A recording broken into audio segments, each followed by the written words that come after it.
Bien bonjour à tous, bonjour à vous, mesdames et messieurs. Plaisir et immense de vous retrouver encore ce matin sur notre antenne, comme c'est le cas tous les jours, avec 10-12 le Zénith. Installez-vous confortablement, madame, messieurs, mais surtout, tentons ensemble de mieux comprendre au Cameroun d'aujourd'hui, les réalités qui gravitent autour de la République, mais surtout interpeller très tôt ce matin les femmes qui nous regardent. Comment comprendre aujourd'hui que l'État du Cameroun ait choisi à travers on va dire, le gouvernement de laisser entrer les congélés brésiliens au Cameroun.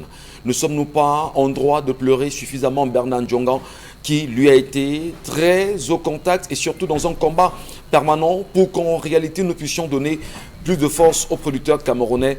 Comment peut-on comprendre que le Cameroun soit dans un encouragement à importer depuis quelques jours les poulets congelés, notamment ceux venant du Brésil, dont, selon des informations justement en notre possession, il serait très dangereux. On en parle bien sûr ce matin. Et aussi, comment comprendre en réalité, l'on dira, le dualisme existant entre Paul Biya, président de la République, et le gouverneur de la région de l'Ouest, qui, souvenez-vous, hier, à travers des correspondances, le gouverneur en premier a fait savoir que désormais les funérailles dans la région de l'Ouest devraient respecter les mesures barrières et a interdit pour 2 mois l'organisation des funérailles dans la région de l'Ouest en général. Comment comprendre la sortie, bien évidemment, du gouverneur de la région de l'Ouest uniquement pour l'Ouest Cameroun? Comment ne pas comprendre cette mise en garde pour le Cameroun en général? Question au gouverneur ce matin. Est-il conscient des us et coutumes des peuples bamilékés dans leur globalité? Est-il conscient justement des us et coutumes, fondamentalement parlant de ce que l'enterrement peut bien avoir comme considération en pays bamiléké aujourd'hui? Mais au-delà de la question, peut-il lui-même, en tant que gouverneur de la région de l'Ouest, dire non à l'organisation des obsèques de Montcamp Pascal, qui est en même temps encadré par le chef de l'État? Qu'est-ce qui se passe finalement dans le sérail? Est-il lui aussi au parfum de l'organisation des obsèques autour de Ali Mayatou qui commence ce jour? Où était-il avec l'organisation concernant les obsèques de l'ancien maire de Njombe Pendia? Madame Michon se pose quand même tant de questions et on se demande que veut exactement le gouvernement vis-à-vis des populations. La grande famille est au complet ce matin et avec elle jusqu'à 12h, vous serez servis. Installez-vous confortablement. Charles Membachou, bonjour à vous et bienvenue. Bonjour Monsieur Michel Ngachou, bonjour à tous les téléspectateurs. On va dire qu'au Cameroun, désormais, lorsque ce n'est pas les grèves, c'est les mouvements d'humeur. À cela, on va ajouter les tentatives de destruction des biens et d'immolation. Las de ne pas rencontrer le ministre de la Justice, la veuve Tala a décidé elle aussi qu'elle ira peut-être s'immoler devant le ministère de la Justice et que ça pourra permettre à tous de comprendre ce qu'elle vit en ce moment, monsieur Michel Ngachou. Je crois qu'il faudrait qu'on arrive à ça pour que ces responsables, ces serviteurs du peuple prennent leur patron très au sérieux. Parce que je ne comprends pas qu'on cherche à rencontrer le ministre. On cherche à discuter, monsieur le ministre, voilà les faits. Voilà, on ne fait que jouer, jongler sur une affaire, l'affaire de mon mari, où j'ai raison. Regardez mes enfants, ils mangent avec les magistrats, avec les avocats. Voilà, ils mangent l'argent. Les enfants ne profitent pas. On ne parvient pas. Pourquoi le ministre de la Justice ferme ses portes aux pauvres justiciables, au peuple, monsieur Michel Ngachou? Rappelons-nous même que dans la Bible, une veuve a harcelé tellement jusqu'à ce qu'il a demandé que faire pour que cette femme quitte derrière moi, la veuve et l'orphelin. J'ai envie de vous demander, cher Lamel, est-ce que vous êtes au courant? Est-ce que vous êtes comme au parfum de la célèbre expression, ça ne me fait ni chaud ni froid? Oui, oui, très au courant. Voilà, donc vous pouvez bien comprendre que si elle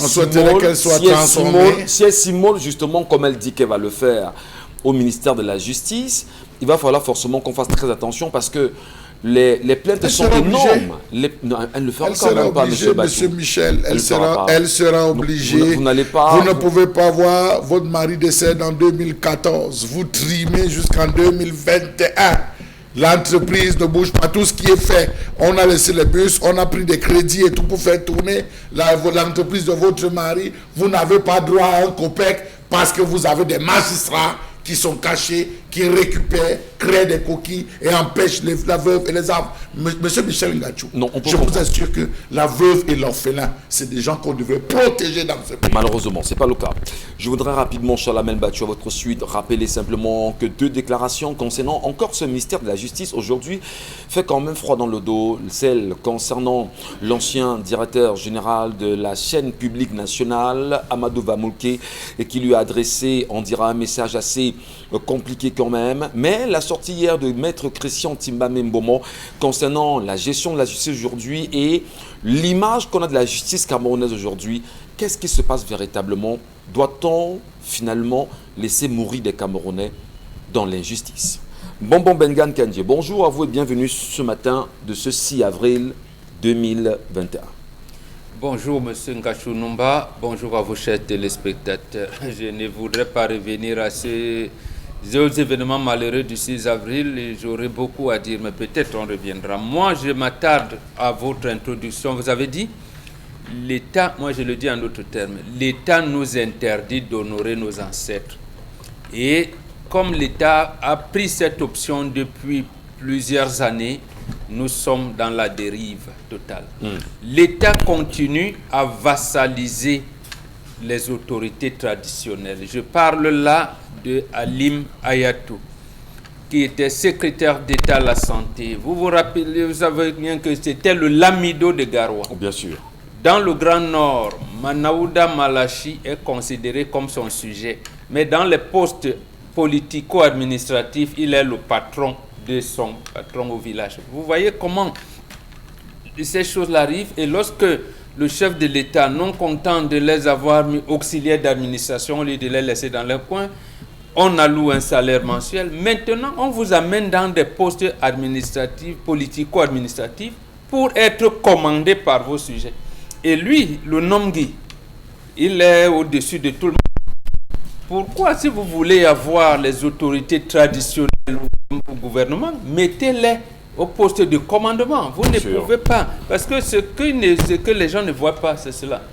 Et que je pense que le sultan, vous pouvez imaginer le sultan Bonjour revenir être ministre ou secrétaire d'État.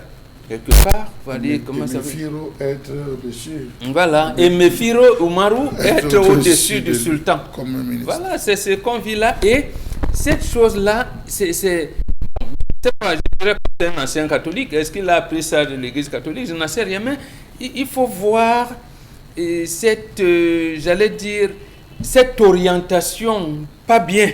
Je ne voulais pas utiliser un mot beaucoup plus compliqué. Cette orientation qui n'est pas bien, qui tend justement à ce que vous avez décrié tout à l'heure. Les royautés ont précédé la République. Ils ont refusé qu'il y ait un consensus pour entrer dans la République.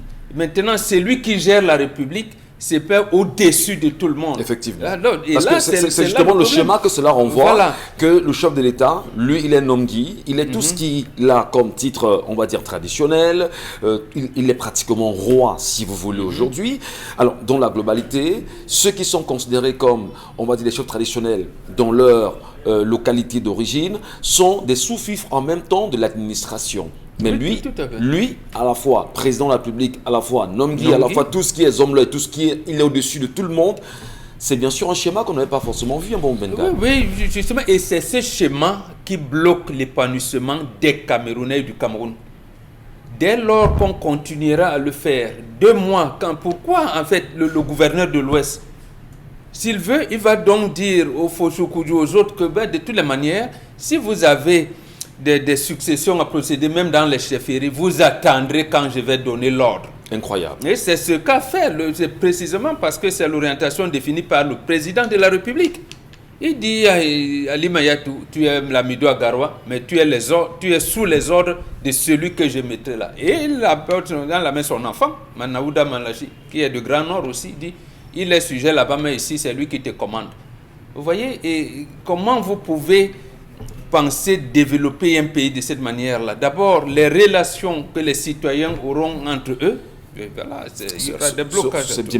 C'est bien dommage, mon Bengan Kandji, tout en espérant ce matin, tout en saluant bien évidemment, on va dire, les nombreuses actions portées autour de la gouvernance au Cameroun qui, depuis quelques années aujourd'hui restent verrouillées. Les Camerounais sont aux abois, même s'ils sont, on va dire, silencieux. Ils le disent tous les jours, le Cameroun va très mal à cause de sa très mauvaise gouvernance.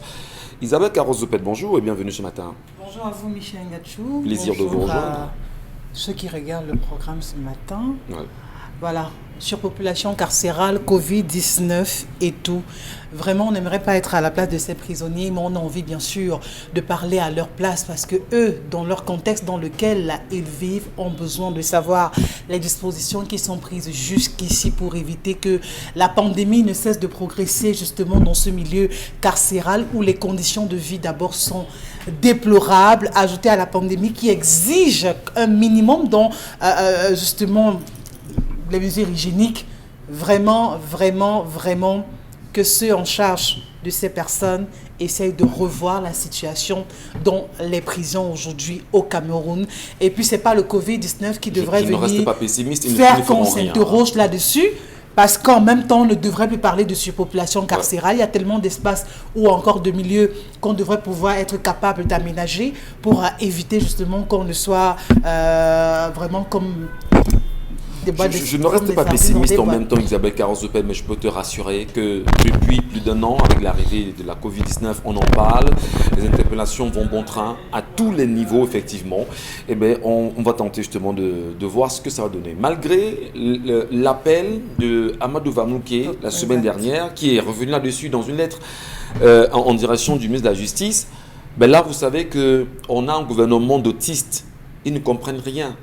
Ils comprennent quand ils vous donnent toujours que les gens descendent dans la rue pour tout, pour des prix élevés, pour des soins qu'on n'arrive pas à avoir, pour tout ce qui va avec. Est-ce qu'il faut automatiquement qu'on descende dans la rue? Il faut bien comprendre. Je vais quand même rappeler aux Camerounais ce matin que le Cameroun est encore prêt à s'endetter concernant encore, souvenez-vous, au niveau de l'international. Et on va bien sûr le dire, un journal camerounais a révélé hier en réalité que le Cameroun est encore prêt à s'endetter.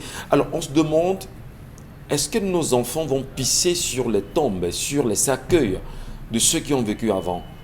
Qui va rembourser cet argent aujourd'hui? On se pose bien une question. Dominique Odé, bonjour. Bonjour Michel Ngachou, bonjour aux téléspectateurs. On n'est pas en colère, quand même avec le pays. Vous êtes consciente qu'il y a le poulet, le congelé brésilien qui entre au Cameroun maintenant? Oui. Au vu et au su tout le monde? La nouvelle m'est tombée dessus également. Mais à cela, on pourrait simplement demander aux consommateurs, puisqu'on n'a pas la possibilité de savoir est-ce que c'est vraiment bon, en dehors du fait que ce sont nos producteurs locaux qu'on est en train de tuer allègrement, sans aucune forme de procédure, on est en train de tuer le marché local. Oui, parce que tous les petits producteurs ne pourront pas. Le ministre qui a validé justement l'entrée de ce poulet congelé au Cameroun, on demande sa démission. Devrait-il dormir? Est-ce que les Camerounais ne peuvent pas voir effectivement qu'on a un ministre qui ne veut pas l'évolution justement, le développement agricole au Cameroun en ce qui concerne c'est clair. Maintenant, il y a énormément de risques quant à la qualité de ces produits qu'on va laisser entrer. On n'est pas sûr de comment sont ces produits qui entrent. Rien ne nous garantit qu'on ne va pas nous développer une autre maladie à travers ces poulets-là. Maintenant, on peut simplement décider de ne pas en consommer. Tout simplement, comme des adultes, on se dit, moi je ne consommerai plus du poulet congelé. Je préfère aller acheter le poulet vivant au marché et c'est ça que je vais consommer tout simplement. C'est vrai que c'est difficile aujourd'hui d'acheter du poulet, mais dans nos marchés, la particularité de Douala, c'est que même ici, on peut avoir le tas de poulet de 500 francs, on peut avoir du poulet à hauteur de 1000 francs selon la bourse de chacun. Mais ce poulet congelé, d'abord, ça n'aide pas. Ça n'aide pas nos que les Camerounais fassent très attention à ce qu'ils mangent, que les Camerounais fassent très attention à ce qu'ils mangent. Et peut-être encourager ceux qui ont des espaces à commencer à produire des poulets. Oui, merci beaucoup. Allez tout de suite, l'histoire de ce matin, Dominique. L'histoire de ce matin nous transporte de la ville du sud, de la région du sud, Cameroun, pour Yaoundé. C'est une dame qui nous écrit. Elle est âgée de 30 ans, elle est originaire du sud Cameroun. Elle a un enfant de 13 ans et elle a rencontré un monsieur ici à Yaoundé lors d'un de ses... à Yaoundé, oui, lors de ses voyages il y a 2 ans. Et la première année avec le monsieur, elle faisait des navettes, elle partait de chez elle et elle revenait voir le monsieur ici et les sentiments sont nés. Lorsqu'elle a eu l'occasion à son travail, parce qu'elle dit qu'elle a un très bon travail et une très bonne situation financière, elle est très stable, elle a eu la possibilité de se faire affecter dans la ville de Douala, de Yaoundé. Et elle s'y est installée avec son fils de 13 ans. Donc, le monsieur, lui, du côté de Yaoundé, vit dans un appartement, du moins vivait dans son appartement avec sa sœur. Et là-bas, visiblement, le monsieur, il travaillait, il sortait, il avait ses business. Donc, c'est avec ça qu'il entretenait voyage, resto, cadeaux et tout. Donc, lorsqu'elle s'installe, elle dit que naturellement, le monsieur est venu s'installer avec elle et son fils. Au départ, il n'a pas travaillé parce qu'il lui a dit que non, il avait quelques problèmes avec son hypertension et qu'on lui a demandé de se reposer. Donc, il prendrait 2 mois pendant lesquels il allait rester simplement à la maison à ne rien faire pour se détendre un peu et éviter d'avoir des complications cardiaques. Donc, elle n'a pas eu de problème. Sauf qu'aujourd'hui, elle dit qu'elle est rendue à 9 mois. 9 mois de cohabitation et jusqu'aujourd'hui, le monsieur n'est plus jamais sorti pour travailler. Toute la maison, elle paye toutes les factures, elle paye les voitures, carburant, elle paye la nourriture, elle paye le loyer. Son loyer vaut 200 000 francs. Elle s'occupe de son enfant, elle s'occupe du monsieur et de toutes les charges. Maintenant, le problème, c'est que lorsqu'elle essaye de poser la question, de lui dire, mais attends, tu as dit que c'était 2 mois, on peut comprendre qu'on ait pu aller jusqu'à 5 mois, mais aujourd'hui, on est à 9 mois. Il est important que tu participes, ça commence à peser sur moi. Elle dit que ça part en sucette, ça finit en engueulade et chacun dort de son côté. Donc, elle dit qu'elle a un problème parce que elle commence à ne plus être rentable au niveau du travail, ça commence à impacter sur son travail et elle s'inquiète pour ses finances qui sont en train de se dégrader. Elle dit qu'elle a peur de se retrouver totalement ruinée et de rentrer vivre au village avec ses parents, avec à côté une dépression. Donc, les questions qu'elle pose, c'est de savoir comment faire pour booster cet homme-là à prendre conscience de ce que s'il se considère dans un foyer avec elle et son enfant, il doit participer, il doit prendre les choses en main. Comment donc gérer cette situation? Et est-ce qu'on ne pourrait pas il est donc traiter cet homme de gigolo? C'est ça. Oui. Ah. Entre autres. Ah. Paresse, gigologie. Comment le réveiller? Eh bien, c'est une histoire en même temps qui risque de se joindre à quelques-unes que vous aussi vous connaissez au quotidien, madame, messieurs. Qu'est-ce qui se passe autour de nous? Comment peut-on vivre avec une femme, ne pas travailler et que la femme justement prenne tout en charge? Ben, on a des histoires comme ça. Hein. Moi, j'en connais dans nos aussi. familles même, oui. Moi, j'en connais des choses comme ça. Le matin, il se lève là, il attache à ses Mais bon, on le fait et puis on dort en tant qu'homme. Sérieux? Le problème, c'est l'homme ou c'est la femme? Je me pose la question. Est-ce que je me mets à la place de l'homme, je me dis, mais justement, le faire, est-ce que je vais dormir quand même? La femme doit attendre qu'on vienne la chercher chez elle. Oui. Et celle-ci, elle vient demander des conseils maintenant, lorsqu'elle a déjà posé ses problèmes. D'abord, avoir 30 ans et un enfant de 13 ans, ça veut dire qu'elle avait conçu à 16 ans. J'ai 17 ans, donc voilà le problème. Qu'est-ce qu'elle fait avec les hommes à 16 ans? Voilà, c'est ça l'émancipation, c'est ça l'évolution. Ça veut donc dire que, et qu'est-ce qui a donc poussé cet homme? C'était un accident. Vous avez un enfant de 13 ans maintenant. Où est parti le père de l'enfant? Qu'est-ce qui s'est passé? Il faut bien qu'on ait ces éléments-là. Elle a refusé de nous donner ces éléments-là et nous dire comment les hommes aujourd'hui sont. La fille doit attendre qu'on vienne la chercher chez elle. Elle a pris l'engagement d'héberger un homme qu'elle assume. Ce n'est pas l'homme qui devient rigolo. Avant qu'il se voyait, l'homme se débrouillait. Il était dans ses métiers. Il louait sûrement. Il habitait quelque part. L'homme il ne dormait pas sous les hangars au marché central. Est-ce que cet homme, alors, elle qui a un enfant de 13 ans, qu'est-ce qui l'a poussé à aimer un homme qui dormait dans des vieilles voitures? Le cœur a ses raisons que la raison ignore. Elle-même répond donc à sa propre question. Cet homme avait les moyens que je visais. Maintenant, ces moyens ne sont plus qu'il parte. Voilà ce qu'elle est en train de vouloir nous dire.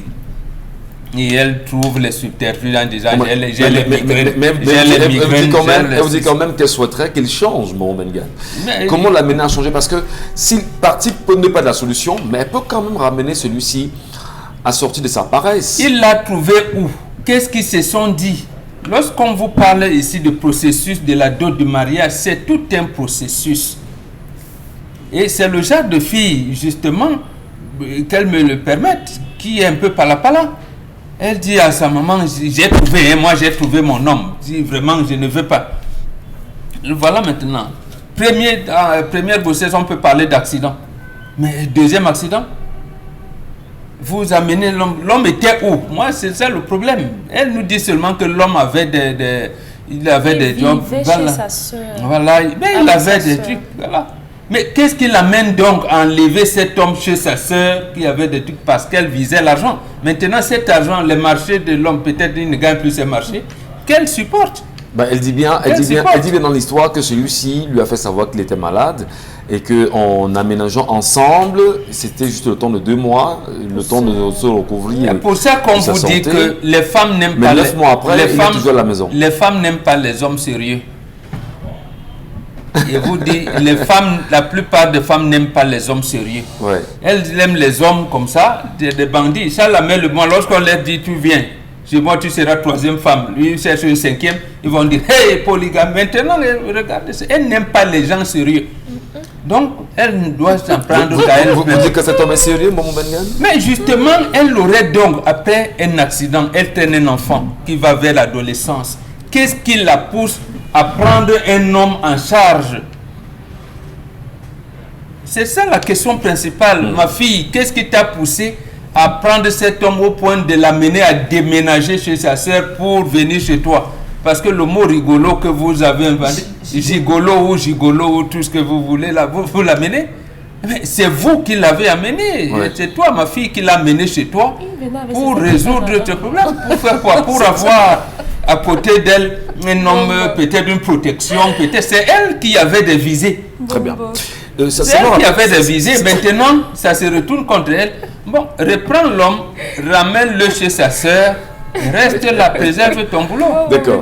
Alors, ça nous rappelle une histoire qui s'est déroulée je pense en Belgique, il y a quelques mois, et dont les images ont longuement fait le tour des réseaux sociaux. Une dame a choisi quand même de vivre avec un homme, et celui-ci, en partant, a tout cassé à la maison. Sur X, voilà, il a pratiquement tout vidé. Alors, Isabelle Caro, justement, votre analyse ce matin de l'histoire de ce jour, comment aider cette femme à se retrouver, premièrement, mais surtout à prendre les bonnes décisions pour son avenir? C'est compliqué déjà parce qu'elle ne fait pas l'effort de s'aider elle-même, d'abord. Je crois que quand on est une femme, on doit être réaliste sur certaines choses. Ouais. Vous êtes d'abord retrouvé à 16 ans en train d'avoir un enfant. Je ne pense pas que ce soit une grossesse qui a été désirée au départ. Ça, je ne pense pas. Donc, maintenant, vous avez cet enfant que vous êtes en train de lever et de gérer. Par la suite, vous avez la chance. Je suppose qu'elle a poursuivi les études parce que si on parle d'un train de vie aussi élevé qu'il soit, ça veut dire qu'elle a quand même un bon niveau scolaire qui lui permet d'avoir ce type d'emploi. Enfin, un bon emploi peut-être. Voilà. Donc maintenant, parce que si on parle d'un loyer mensuel à 200 000 francs CFA, ça veut dire qu'on a quand même un salaire suffisamment conséquent. Et maintenant, elle est peut-être aussi son salaire vient des saisons. J'ai aussi entendu ce mot ce week-end. Ah, des saisons. Que les filles vont en saison. Un gros salaire et des avantages. Bon, il y a des saisons, c'est quoi les saisons? Il y a les saisons. À l'histoire. Je vais vous expliquer. Si la dame est capable de payer un loyer de 200 000 francs, ça veut dire qu'elle a un salaire conséquent. Maintenant, la priorité pour une autre aurait été peut-être de dire qu'elle va investir pour pouvoir s'acheter un terrain parce que 200 000 francs seulement sur 10 mois, on est déjà à 2 millions. Sur 20 mois, ça fait dans les 4 millions. Je crois quand même que dans une ville comme Yaoundé où elle réside, elle peut quand même avoir un lopin de terre, chose qui n'est pas le cas. Je crois que cette femme se retrouve dans la situation, c'est elle qui a creusé sa propre tombe. Comment se fait-il que vous ouvrez les portes à un homme qui vient habiter chez vous? Ce n'est pas le cas. Moi, je sais que c'est une femme qui va habiter chez un homme. Ou encore les deux décident de se mettre ensemble, de trouver le cas de se mettre ensemble. Quand c'est l'homme qui porte ses affaires pour venir vivre chez vous, là, c'est autre chose. On a l'impression que c'est vous qui avez le pantalon. Mais il peut vivre chez vous quand même et payer le loyer. Ça peut se comprendre. Non, vraiment, c'est plus galant quand vous décidez de vous mettre ensemble. Si tu aimes autant et tout, tu peux le rejoindre là où il habite. Ou alors, s'il estime que lui, il est en famille, il peut trouver un autre local et vous allez vivre ensemble. Oui, je crois que c'est mieux pour équilibrer. Je repose la question. Vous vivez déjà Lui n'a peut-être pas de local, il choisit de se ranger avec vous et vous dit bon d'accord, je me suis rangé avec toi, désormais je m'occupe du loyer. Comment est-ce qu'on comprend ça? C'est difficile. Pour moi, j'aurais toujours du mal à digérer cela. Même s'il dit qu'il s'occupe du loyer. Vous aurez l'impression que bon, comme c'est vous qui avez trouvé la maison, oui, parce que pour moi, il y aura quand même préaménagé. Oui, c'est important que c'est moi qui prenne mes affaires pour te rejoindre. Vraiment, ça va apporter un plus dans mon cœur quand ça se fait ainsi. Mais quand c'est toi qui viens me rejoindre dans mon domicile, j'aurai toujours l'impression comme quoi. Et vous voyez qu'on ne se trompe pas, puisqu'il vous dit d'accord, il a 2 mois pour se reposer et tout. Et là, on a 9 mois, monsieur qui est toujours au salon, qui ne passe son temps qu'à zapper, il sait que madame va rentrer le soir, elle va apporter telle ou telle autre provision et tout. Vraiment, c'est assez compliqué, c'est assez difficile. Monsieur a tout simplement pris goût au train de vie dans lequel madame vraiment l'a permis d'être par rapport à cela. Il sait qu'il va rester là le matin, on va lui faire à manger, on va lui donner ceci, on va lui donner cela et tout.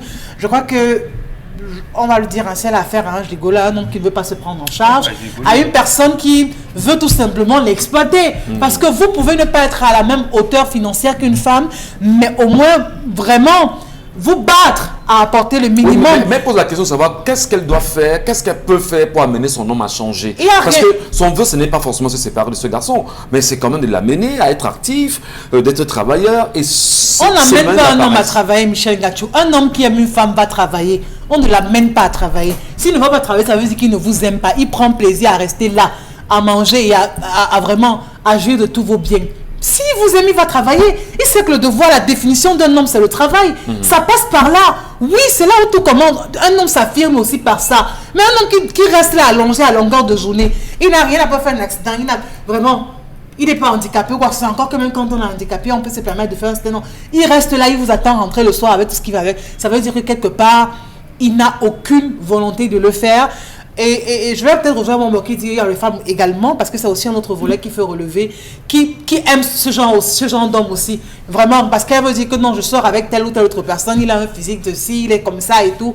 Vraiment. On s'en fout du physique. Il dit qu'il n'y a pas souvent de chocolat, comment vous appelez ça? Il a les tablettes de chocolat, il n'a pas le sourd de chocolat comme telle ou telle autre personne et tout. Vraiment, elle se plaît avec lui et tout, parce que quand elle voit ses copines admirer et tout ça, aujourd'hui on paye le prix fort. Voilà.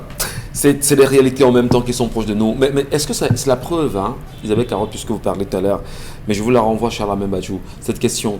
Il faudrait faire très attention pour chaque homme qui accepterait de vivre sous le toit d'une femme, parce qu'une fois sous le toit de la femme, on n'aurait jamais sa dignité. Monsieur Michel Gachou, vous avez déjà été victime d'une femme. Comment ça? Je demande si vous avez déjà été victime d'une femme. On a nos histoires. Ah, monsieur Michel. Mais jamais quand même des histoires où on vit chez les femmes, non. Ah non, monsieur Michel. Quand une femme vous aime, pour la période que vous aime, elle a envie de construire une cage dans laquelle elle vous enferme et elle se balade avec les clés. Pour la période que vous aimez. Pour la période que vous aimez, monsieur Michel. Cette femme est une croqueuse de diamants. C'est une croqueuse de diamants. Mais celui-ci n'a pas de diamant. Hein. Monsieur Michel Gachou, j'ai été victime. Ah bon? Oui, j'ai été. Laissez-moi vous raconter. Vous n'avez jamais raconté une femme qui a su partager sa présentage mensuelle. Ouais. Michel Gachou paye la lumière, Bombo paye l'eau, Chalamel la maison. Elle est dedans tranquille. Ah oui, monsieur Michel. Et c'est comme ça qu'elle met les... Et elle vit longtemps. Et dans son téléphone, tu vois Mougou. Donc, Mougou 1, Mougou 2, monsieur Michel, monsieur Michel, ici, là, une femme fait 13 ans, 16 ans, sans homme dans sa vie. Non.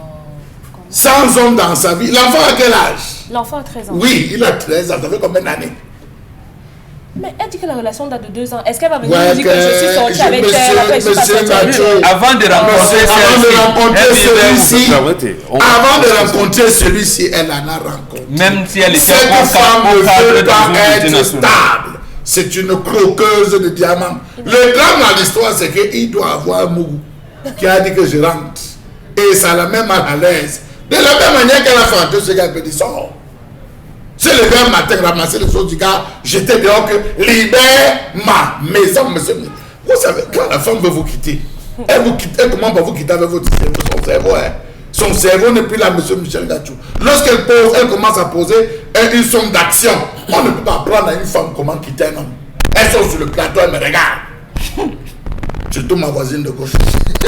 Quand elle veut quitter l'homme, la femme ne peut pas 30 secondes. C'est l'homme qui dit que hey, je peux barrer la gauche, je peux quitter. Non, car joue encore le jeu. Joue encore le jeu, il est encore là tranquille. Il dort la carte. On lui manque de respect, il dort. Ça, c'est au quartier, on dit tu dors la carte.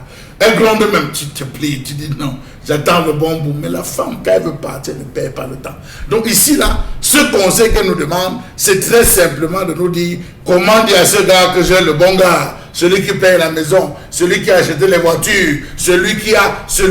Comme c'est trop facile, monsieur Michel Gachou, que vous retrouvez à ce stade de vie. Vous avez un niveau de vie où vous avez presque 1 million, comme l'expliquait tout à l'heure Isabelle Carole, où vous roulez carrosse. Vous prenez quelqu'un qui ne fout rien, vous le mettez à côté de vous, monsieur Michel Gachou. Il est peut-être bon ailleurs. Oui, non, je dis, vous prenez quelqu'un qui ne fout rien, vous le mettez à côté de vous. Soit vous avez un souci de domination, soit vous avez un souci de contrôle, vous êtes maniaque, vous voulez absolument contrôler la personne. Soit monsieur Michel Gachou, vous dites, ok, le temps que le gars et tout consort, je prends d'abord ce gars. Il a dit que ce n'est que 2 mois. Dans 2 mois, le temps d'assouvir, il se remonte, il évalue. Sauf qu'elle est tombée sur un gars très rusé qui a dit que vraiment des maladies de cœur, non, en fait, c'est un gigolo. Non, 2 mois. Parce que le truc, Dominique Audrey, ce n'est pas le gars qui est venu chez la femme. C'est la femme qui a invité le gars. C'est la différence. C'est la femme qui a invité le gars, ce n'est pas l'homme qui s'est invité. Tu vis même quoi avec ta soeur, avec je ta ne peux soeur. pas te voir, Voilà. je ne peux pas t'avoir attendre, monsieur. Est-ce qu'il pourra sortir facilement ce dernier? Non, là il faudra la diplomatie, monsieur Michel Gachou. S'il y a une question qui va te poser, je pars où? Je rentre chez ma soeur. Il faut négocier quoi son départ? Loue-moi un autre appartement, je pars. Mais la femme doit le dédommager. Loue-moi. La femme doit dédommager ce garçon. Il a enlevé la femme doit dédommager ce garçon. D'accord. Dominique Audrey, comment aider cette femme? Il dédommage ce gars, il a des mougous qui payent. Il prend un traiteur, dit à ce gars, va louer un studio quelque part. Vous validez les propositions de Bonbon Benga, Dominique Audrey? Qu'est-ce que vous nous dites ce matin? Pas du tout. Vous savez, lorsqu'on cherche l'amour, parfois on perd sa raison. On arrête de réfléchir lorsqu'on tombe sur quelqu'un au travers des yeux. Lorsqu'on tombe sur quelqu'un dont, au travers des yeux, on s'entrevoit. La dame ne voyait qu'au travers des yeux de cet homme-là. Raison pour laquelle elle faisait le déplacement constamment. C'était une relation à distance. Et maintenant, dans son lieu de service, on dit qu'il y a des affectations. On peut envoyer des gens à Yaoundé. Non, je bondis sur l'occasion.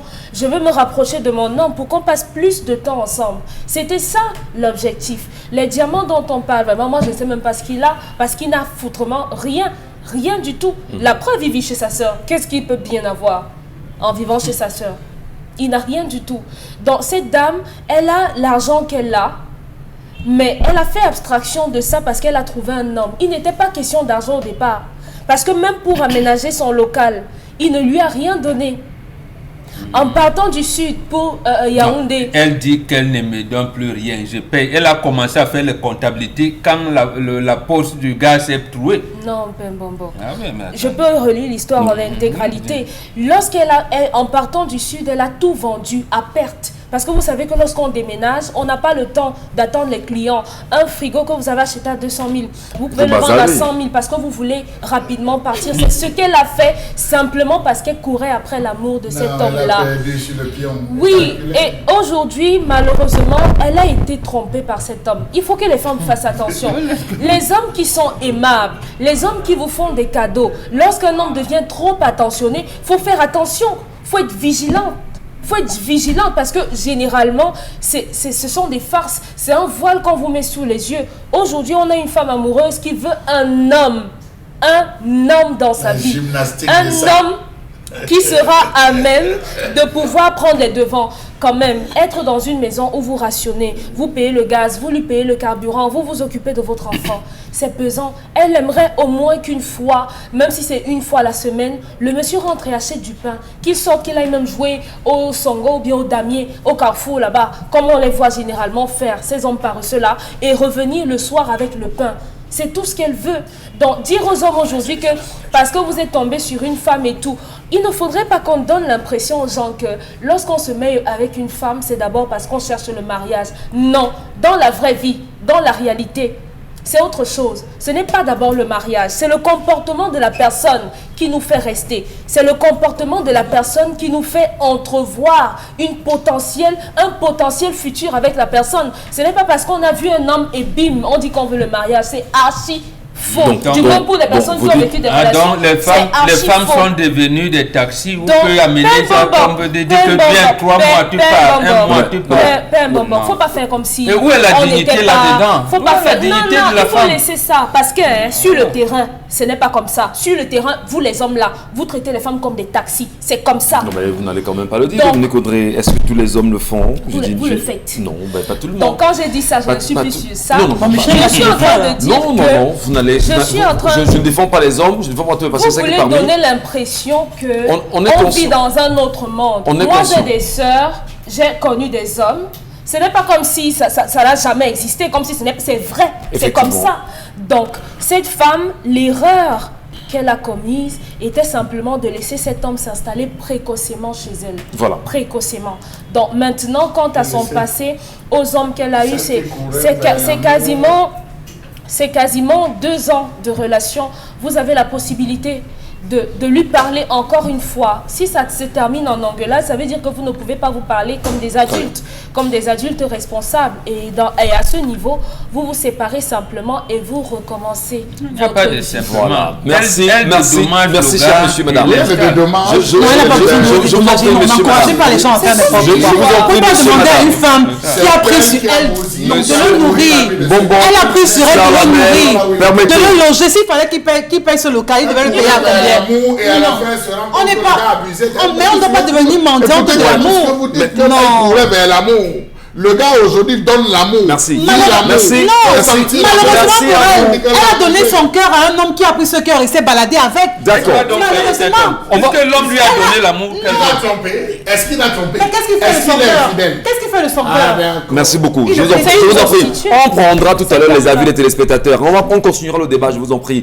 Restez sur Equinox Télévision, madame, messieurs. Tout de suite, La Colère, signé Charles Abel Bachou.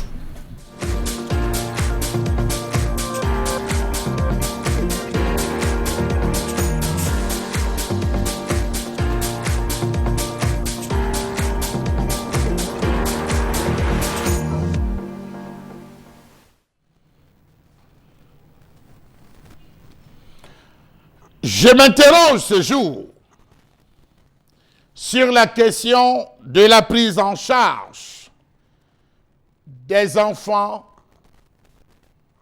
ou des orphelins victimes de guerre dans ce pays. Le Cameroun est ouvert sur plusieurs fronts ou est en conflit sur plusieurs fronts. Le nord-ouest, le sud, l'Est, l'extrême nord tout entier. Quelle est la politique nationale mise en place par le gouvernement visant à répondre aux besoins des jeunes orphelins, des jeunes victimes de guerre dans ce pays? On se rappelle qu'aux premières heures de la guerre asymétrique de Boko Haram, on utilisait des enfants kamikazes. On a eu par la suite, dans la zone de l'extrême nord, des enfants qui, las d'être emportés peut-être parce que malades, se retrouvaient amputés et abandonnés littéralement dans les villages. On a vu, lors des raids militaires, dans ces différentes zones ou ces villages, attaqués par Boko Haram, des militaires retrouver des enfants abandonnés parce que les parents avaient été littéralement tués par Boko Haram.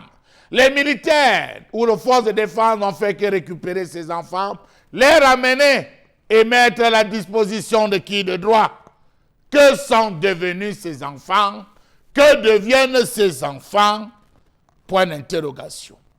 Quelle est la qualité de prise en charge réservée aux enfants orphelins de cette sale guerre?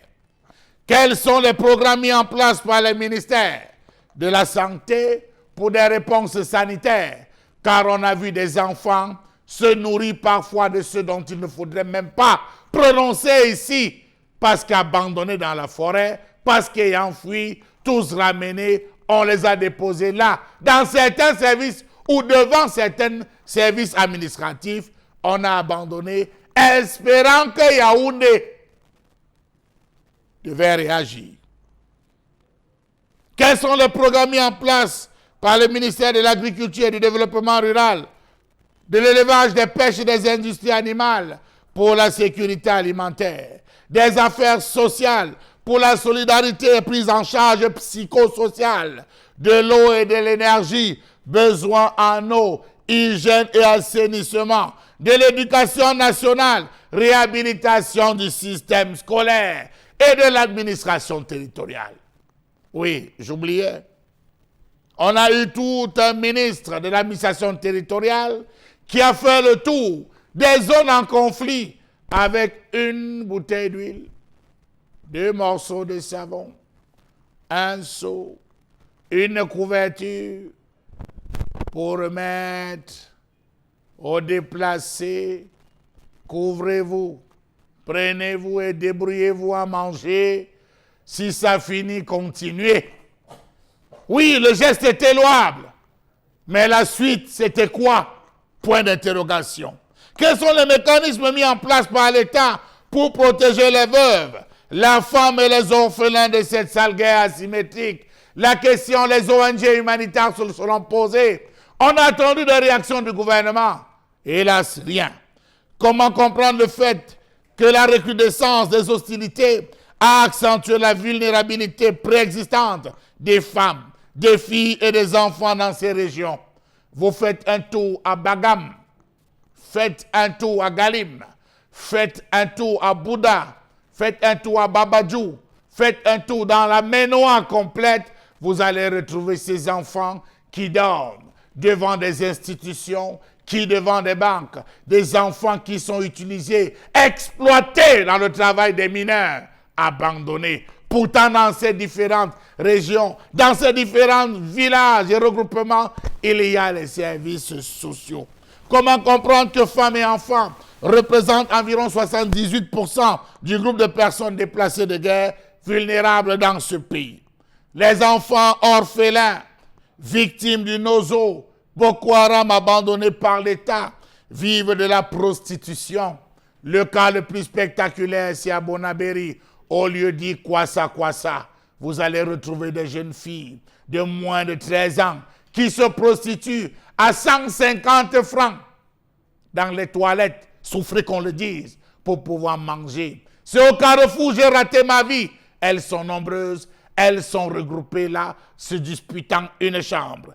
Ils sont dans le banditisme, l'exploitation sexuelle, travail mal rémunéré, trafic d'enfants, viol, enrôlement dans les milices, grossesse précoce, accouchement difficile dû à leur jeune âge et au risque de fistules obstétricales, problèmes de nutrition, de logement, de soins médicaux, de scolarité et d'emploi. Ils sont des poupées sexuelles.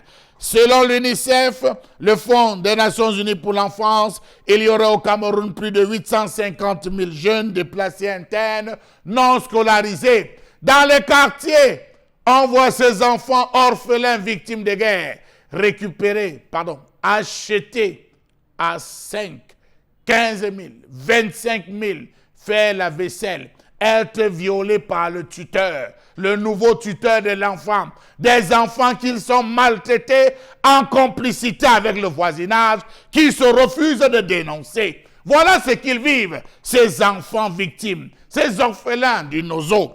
Les enfants victimes de guerre se retrouvent gravement désavantagés à plusieurs points de vue. En plus du traumatisme subi lorsqu'ils ont été témoins de la maladie et de la mort, ils risquent de se retrouver à moins bonne santé et plus pauvres que les enfants qui ont encore leurs parents. Savez-vous que les jeunes filles qui vivent dans ces zones de conflit et celles qu'on a pu retrouver à Mabanda ont également beaucoup de mal à accéder aux médicaments et aux produits d'hygiène menstruelle? Certaines filles utilisaient des chiffons. Des jeunes filles utilisaient des chiffons pour leur période menstruelle parce qu'il manque quelqu'un qui va les aider. D'autres se battent à être récupérées par des tantines.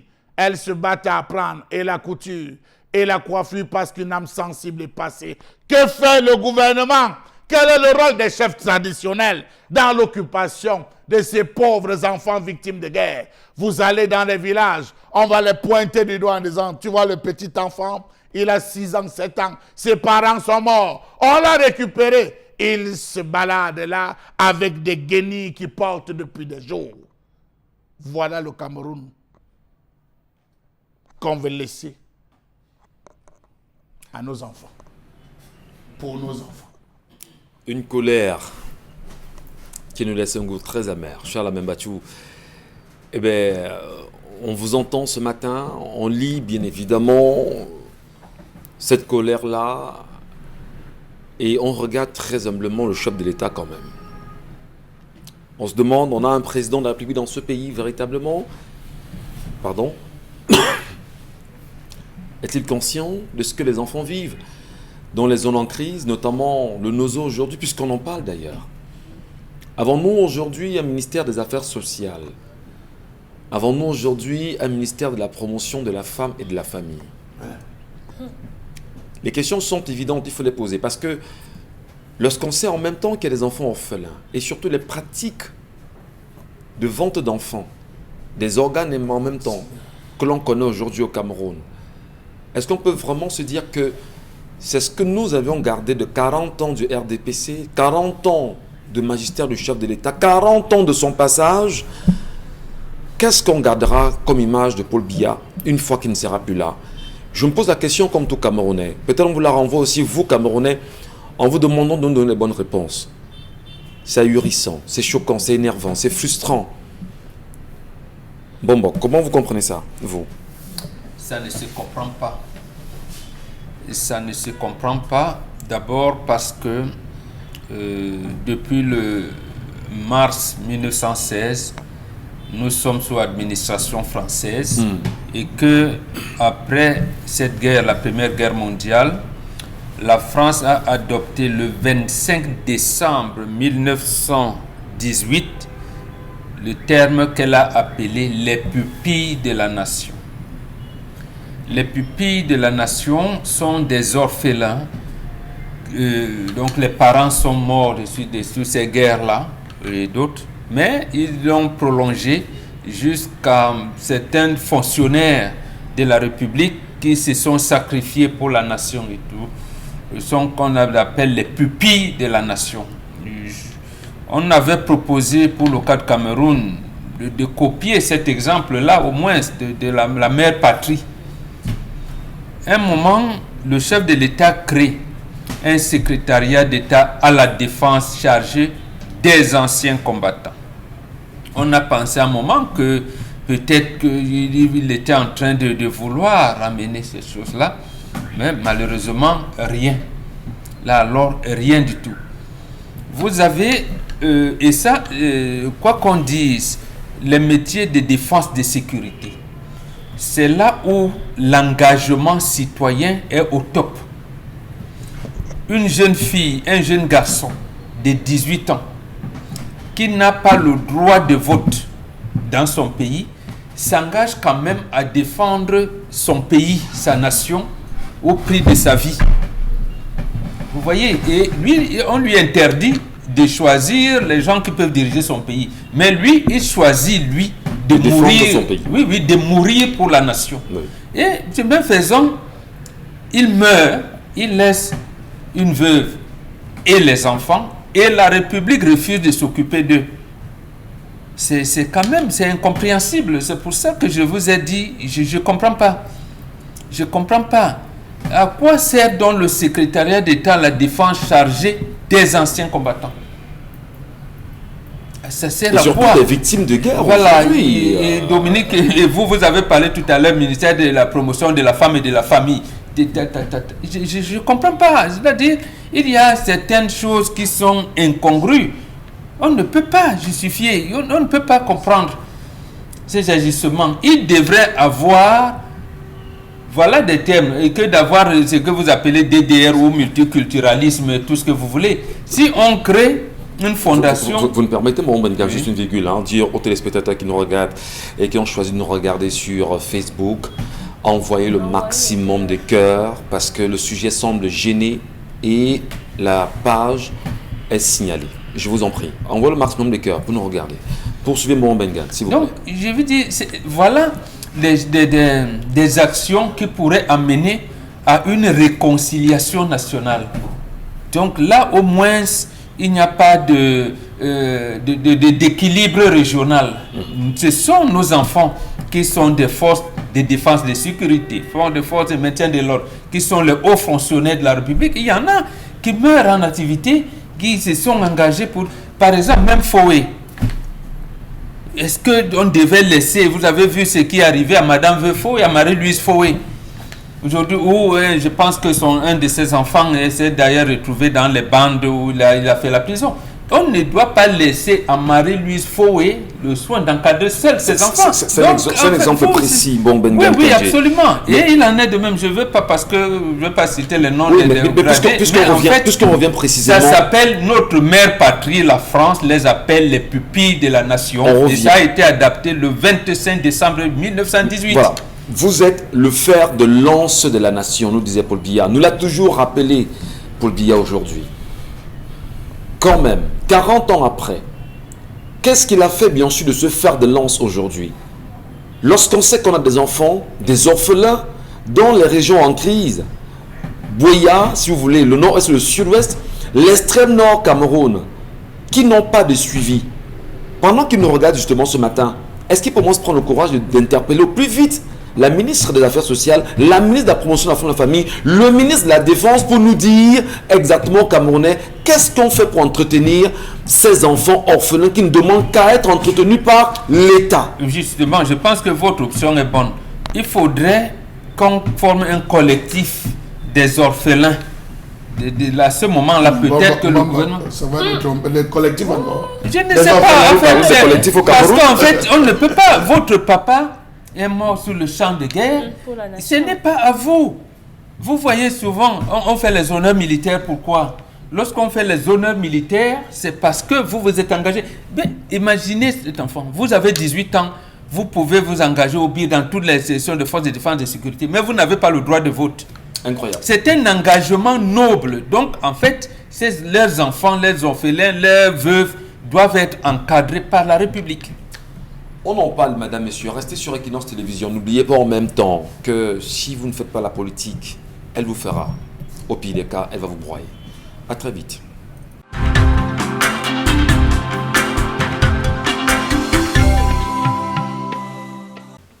Mesdames et messieurs, merci encore de rester présents sur notre antenne, surtout avec 10-12, le Zénith, votre talk show qui chaque jour, entre 10h et 12h, vous accompagne véritablement sur Equinox Télévision. On en profite encore pour saluer les nombreux Camerounais qui, à travers le continent, tentent bien sûr de rester en lien avec le Cameroun pour mieux avoir le bon parfum, le vrai parfum du Cameroun. Nous saluons également ceux-là qui nous regardent en Allemagne, en France, en Belgique et partout dans le monde entier. Merci de rester très proche, bien sûr, de votre pays à travers Equinox Télévision. Et au-delà des questions posées ce matin, on le disait encore, selon la nouvelle expression de ce matin, le secrétaire d'État auprès du ministre de la Santé publique chargé des grandes pandémies serait décédé de Covid-19 aujourd'hui.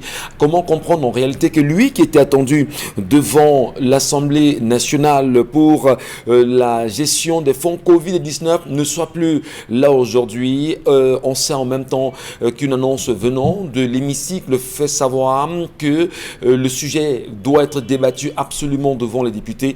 On en parlera assurément. Mais surtout, se poser la question de savoir pourquoi aujourd'hui le Fonds monétaire international met tant de pression sur le Cameroun. Serait-ce le Fonds monétaire international qui sera en train de mettre la pression sur le Cameroun ou ce sont les gouvernants Camerounais qui sera en train de mettre la pression sur la ministre déléguée à la présidence de la République chargée du contrôle supérieur de l'État, lui demandant d'activer au plus vite ses enquêtes autour de la gestion des fonds Covid-19 et d'en donner au plus vite des résultats pour bénéficier à nouveau d'un nouveau financement du Fonds monétaire international.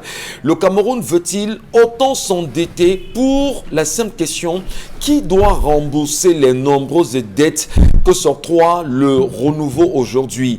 Quelles sont les générations d'enfants qui vont rembourser l'argent que le renouveau a choisi humblement, aisément de faire au vu au su tout le monde, et que ceci n'indigne pas les Camerounais? Devrait-on véritablement rester muet devant une telle situation? On vous l'a très bien dit, madame, messieurs, nous sommes le 6 avril 2011 et souvenez-vous de la date du 6 avril 1994, l'histoire d'un putsch manqué, la légende des chefs d'État, la cruauté des régimes et les sentiers politiques jonchés bien sûr de cadavres aujourd'hui. Qui écrira les vraies mémoires? On en parle. Mais surtout, la question de la prise en charge des enfants orphelins victimes de guerre, à la fois dans le nord et sud-ouest du Cameroun et même dans l'extrême nord du Cameroun aujourd'hui. Qu'est-ce que l'État fait pour encadrer ces derniers? On en parle ce matin et on voudrait saluer ceux qui tentent, on veut de signaler la page Facebook de l'émission d'Equinox TV. Les Camerounais vont réagir et donneront leurs avis. La liberté de ton aussi, on l'a ici. Isabelle Carole, comment vous comprenez cette réalité aujourd'hui? Puisque tout à l'heure, on a interpellé au plus vite les ministères des Affaires sociales, les ministères de la promotion de la femme et de la famille, demandant au chef de l'État qui nous regarde ce matin, est-ce qu'il peut se demander des comptes à ces ministères-là au plus vite pour qu'on sache quel est l'état vraiment des enfants orphelins victimes de guerre dans les zones en crise aujourd'hui. Et on peut bien depuis 7 ans pratiquement. Ou encore rallonger cette liste en parlant aussi bien sûr de ceux en charge de l'éducation de base, bien sûr. Également du ministère en charge des enseignements secondaires. On peut se poser la question de savoir qu'est-ce qu'eux à leur niveau ont aussi fait pour permettre au moins que ces enfants puissent avoir des conditions assez souples pour avoir un minimum d'accès à l'éducation qui constitue la meilleure richesse à offrir à un enfant. Et on sait très bien que ça commence dès le bas âge, où on commence à structurer votre cerveau, on commence à vous donner vraiment le minimum concernant votre éducation. Parce que c'est très compliqué demain de voir ces enfants à 16 ans, à 20 ans, à 25 ans, de commencer à dire qu'ok d'accord, il faut venir à la CIL, ou alors au CM2 pour commencer à apprendre à écrire son nom, pour apprendre à lire, à écrire. Non, ce sera bien compliqué, ce sera bien trop tard. Aujourd'hui, on parle quand même de ces enfants qui sont carrément délaissés et abandonnés. Et moi, je crois que c'est même souillant à la limite. C'est même désobligeant de voir qu'on donne, pour certaines personnes, parce que c'est même pas tout le monde qui a reçu, on va le dire entre guillemets, ce don. De ces personnes qui dirigent encore ce pays, avoir une natte, avoir 2 ou 3 boîtes de riz, un seau et vraiment une couverture. Mais il s'agit, écoutez, on est aujourd'hui, on est quasiment à 5 ans de la crise anglophone, à un peu plus de 6 ans de la lutte contre Boko Haram dans l'extrême nord du Cameroun. Est-ce que, au moins pour une fois, vous avez entendu le chef de l'État lui-même vous faire un bilan de l'État de la vie des orphelins dans ces 3 régions en crise? Non. Est-ce que vous avez entendu au moins une fois la ministre de la promotion de la femme et de la famille fait même une sortie, même fantaisiste, pour dire aux Camerounais exactement quelle est la situation de ces enfants orphelins? La promotion de la femme et de la famille, très honnêtement, dans ce pays, sert à quoi véritablement? Si ce n'est des postes créés pour dilapider l'argent. En même temps, on ne va pas se prendre justement en ce achat du ministère de la femme, de la promotion de la femme. On s'en prend à qui? Parce qu'il n'y a rien qui soit fait plus haut. Il n'y a rien qui est fait plus haut. Donc du coup, elle n'a vraiment aucun remords, aucun compte rendu à faire. Parce qu'au-dessus d'abord, qu'est-ce qui est fait? Rien. Le président de la République lui-même, qu'est-ce qu'il a fait? Quand il tient des discours, aussi rarement soit-il, que ce soit justement pendant la fête de la jeunesse ou encore pendant le discours de fête de fin d'année, qu'est-ce qu'il dit? Quel est le message qu'il adresse à ces orphelins? Quelle est la circulaire qu'il a signée pour dire que dorénavant au Cameroun, voilà la structure dans laquelle ces enfants seront recasés pour être recadrés? Très bien. Rien. Jamais. Mais n'allez pas donc vous en prendre à celle qui est plus bas. Oui, mais c'est parce pas- qu'elle non, vous mais dira, ça veut- elle ne peut pas démissionner. Non, mais Non, elle démissionne elle ne peut simplement. pas démissionner. Non, qu'elle démissionne Parce qu'en même simplement. temps, s'il faut faire- s'il Parce qu'elle peut faut venir en donner côté. les parts de responsabilité, ce n'est pas elle qui aura la grosse part de responsabilité. alors, parce qu'elle fait ça pour rien. Non. C'est pas son domaine. Non. C'est Est-ce le que- domaine est-ce que- du secrétariat je- d'État à la charge de la défense, chargé des anciens combattants. Je vous renvoie. Quand Non, même. C'est pas le- c'est non, pas la puisqu'on promotion de la puisqu'on en famille. parle, il y a quand même une synergie gouvernementale aujourd'hui. À ce moment, vous vous en prenez au Premier ministre. Alors, Premier ministre, vous le dites bien. Est-ce qu'on a des conseils de ministres aujourd'hui au Cameroun? Non. Le problème, justement, est Isabelle Carole a raison. Le ministre en charge de la Défense est un ministère délégué à la présidence de la République. Oui. Et le secrétariat d'État de la Défense en charge des anciens combattants est délégué à la présidence de la République. Donc, en fait, là même, le Premier ministre même n'a pas grand-chose à Donc, faire. le là-dedans. problème, alors, c'est le président de la République lui-même. Oui, Alors. ce n'est pas la promotion de la femme de la famille. Donc, le président de la République n'est pas au parfum de la vie des orphelins au Il ne Cameroun, des veut pas victimes s'en de guerre. occuper. C'est lui qui lance la guerre contre Boko Haram. C'était le 14 mai de 2014 à l'Élysée. Oui. Quand il rentre, c'est lui qui dit que le nord-ouest du Djibouti va pacifier. Donc, en fait, c'est lui qui assume l'entière responsabilité. Ce n'est pas la promotion de la femme et de la famille. Alors, finalement, C'est le ministère de la Défense qui doit répertorier. Ce sont d'abord les premiers, ce sont ces éléments, donc ce sont ces enfants et ces femmes. Mais C'est bon, les bon, éléments gars. de force de défense qui laissent les enfants. d'accord. Le décret de 2005 portant sur le MINAS par rapport à ses prérogatives mentionne que ce ministère est chargé d'assurer la protection de l'enfance. Moi, je laisse les personnes âgées et les veuves et autres, puisqu'on parle des enfants ici. Des enfants, qu'est-ce qu'on a fait au niveau de ce ministère avant que le président ne vienne faire ce qu'il doit faire? Rien. On est chargé dans ce ministère de la réinsertion de ces enfants qui ont perdu leurs parents au travers d'une guerre. Qu'est-ce qu'ils ont fait? Qu'est-ce qu'elle a fait à ce ministère? Rien du tout. Mais attendez un peu.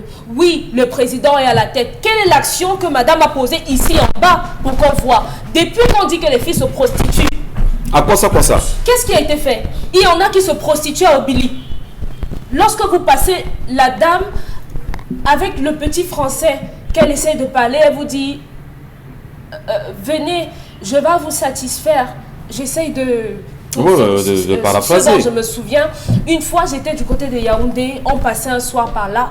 C'est comme ça qu'une dame nous aborde. On a fait genre, on n'a pas entendu, mais elle est venue, elle a commencé à pleurer. Je viens de là-bas, voilà ce qui a été fait. J'ai perdu ma famille, je n'ai pas de quoi manger. Je vous en prie, même si c'est 3 coups, donnez-moi 500. Avez-vous un membre de votre famille Non, on n'est de pas ce surpris. côté-là? C'est un témoignage.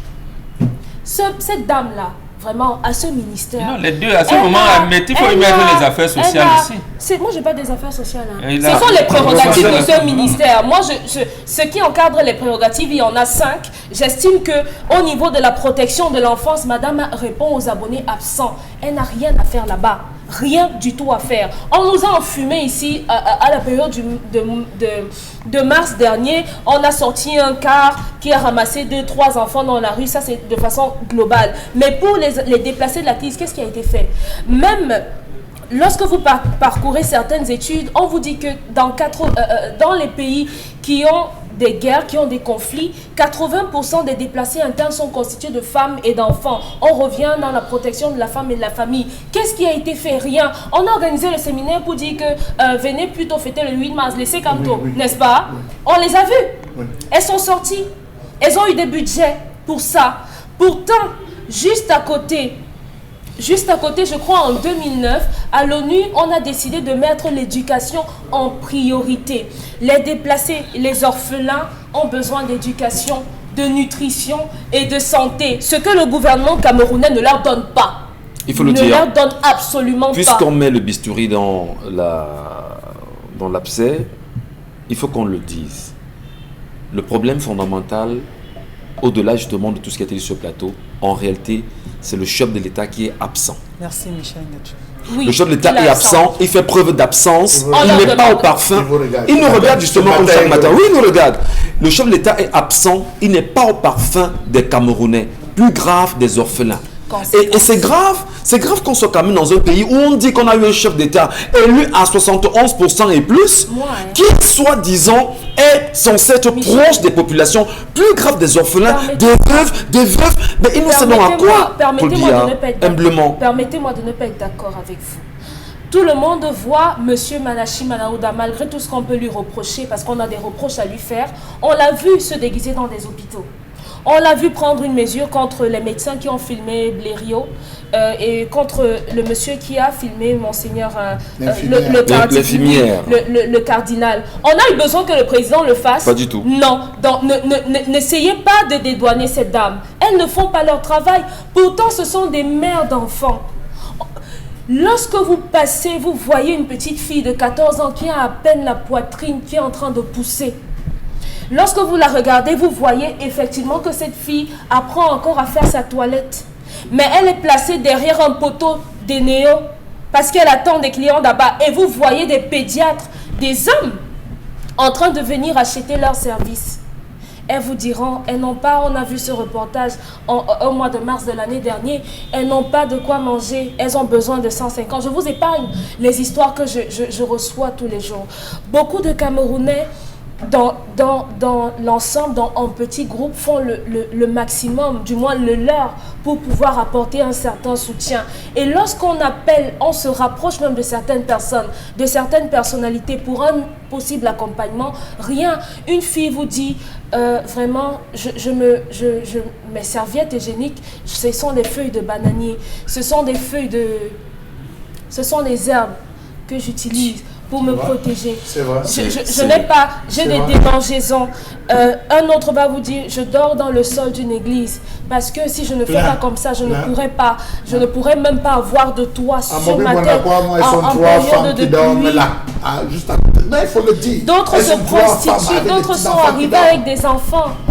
Michel, alors, pourquoi les chefs de quartier n'ont pas fait de recensement? Mais on l'a dit sur ce plateau un jour, en réalité, lorsqu'il y a un problème, chaque Camerounais devait aller chez le chef de quartier. Parce qu'en réalité, le chef de quartier est le représentant du quartier, non? Il y a un problème, on s'approche du chef de quartier. Lui, il a remonté justement au niveau du sous-préfet, il a remonté au niveau du préfet, il a remonté au niveau du gouverneur, et ainsi de suite. Maintenant, il faut qu'on résolve on parle cette situation. seulement de la crise anglophone, mais maintenant au niveau du Nord, là-bas, les populations ont du mal à trouver des terres parce qu'on ne leur donne pas de terres, ils ne sont pas accueillis jusqu'à ça, c'est le débat qu'on va offrir, et puis on en parlera sur ce plateau. Mais je la mets précisément. Dominique Audrey, comme bonhomme sur le plateau, nous demandons au ministre des Affaires sociales, au ministre de la promotion de la famille de démissionner parce qu'en réalité, elles ne remplissent pas. Le ministre qui avait géré la question des fonds, les fonds de cœur, les fonds de guerre. Les fonds de guerre. Pour les victimes des agrues. Le ministre qui avait géré ça, il faut l'interpeller aussi. Alors, qu'est-ce qu'on fait concrètement dans ce cas? Michel, le chef de l'État nous regarde comme tous les matins. Qu'est-ce qu'on lui dit? Qu'est-ce qu'on lui demande, humblement? Vous vous rappelez de l'histoire de Thérèse? Thérèse, qui c'est? Que vous nous avez raconté. Ah, Thérèse à la chapelle Christ. L'enfant de Thérèse. Effectivement. Vous vous rappelez de l'histoire de l'enfant dont la mère avait abandonné à Biémassi? Bien sûr. Qui est venu récupérer l'enfant? Madame le ministre. C'est Madame le ministre qui a récupéré l'enfant sous les projecteurs en disant désormais, Madame le ministre est venue elle-même à l'hôpital récupérer. C'était pour amener l'enfant où? Chez elle, pour orienter vers des services bien précis, Monsieur Michel Ngatou. C'est juste une question que je me pose pour vous amener à comprendre, Monsieur Michel Ngatou, que dans ce type de sensation, lorsqu'on recherche les effets de sensation, lorsqu'on veut démontrer au peuple qu'on travaille, on fait ça, on appelle tous les médias, venez filmer, venez regarder. En Côte d'Ivoire et au Burundi et au Rwanda, Monsieur Michel Ngatou, lorsqu'il y a eu ce génocide, ce très grand génocide, en guise de première solution qui avait été, comme on avait dit, Monsieur Michel Ngatou, mis en place, l'État avait fait recruter des photographes où on avait filmé des enfants qui étaient orphelins, des enfants abandonnés, disant que quand la guerre a commencé, papa a vu une voiture qui partait en ville, papa les a jetés dans la voiture, qu'ils fuient pour aller en ville. On a fait des photos renvoyées dans les communautés pour les regroupements familiaux si vous voulez, Monsieur Michel Ngatou. Est-ce que le gouvernement a mis sur pied une tentative, une tentative de regroupement, d'abord, familial de ces enfants. En se disant, à Mabanda, nous avons les enfants, tu es d'où? Je suis de la Momo, toi tu es Lingé, Subdivision, toi tu es d'où? Je suis... Qu'on essaye de prendre en disant, ok, on va dans les communautés, on met les photos à disposition, voilà tel enfant, voici les noms, qu'on essaye de voir comment retrouver les différents enfants, s'il y a des membres de leur famille qui vivent, les cousins et tout, les chefs qui ont pratiquement élu domicile à Yaoundé et qu'on a dit partout avant de demander de rentrer chez eux, ils servaient à quoi? Voilà d'abord la première action qu'on pouvait poser. Même en Côte d'Ivoire, on l'a fait. Ça a permis à de nombreuses familles de se retrouver. Ça a permis à de nombreux voisins de dire que non, j'ai connu sa mère. On est dans le même village, son oncle était tel. Vous voyez comment on a réussi à remonter M. Michel Gachou et à retrouver les enfants. Deuxième chose, dans chaque zone, on devait mettre quand même, vraiment c'est la moindre des choses élémentaires. On va au Diabafia, vous avez combien? On va à Bantoum, vous avez combien de déplacés? On procède au recensement de ces déplacés. Mais combien sont les vulnérables? Quartier de village. Monsieur Michel en Gachou, réalité, combien sont-ils vulnérables? On note les enfants vulnérables. Bien, nous allons les envoyer dans un hôpital pour les prises en charge, se rassurer, mettre sur pied un programme de parasitage.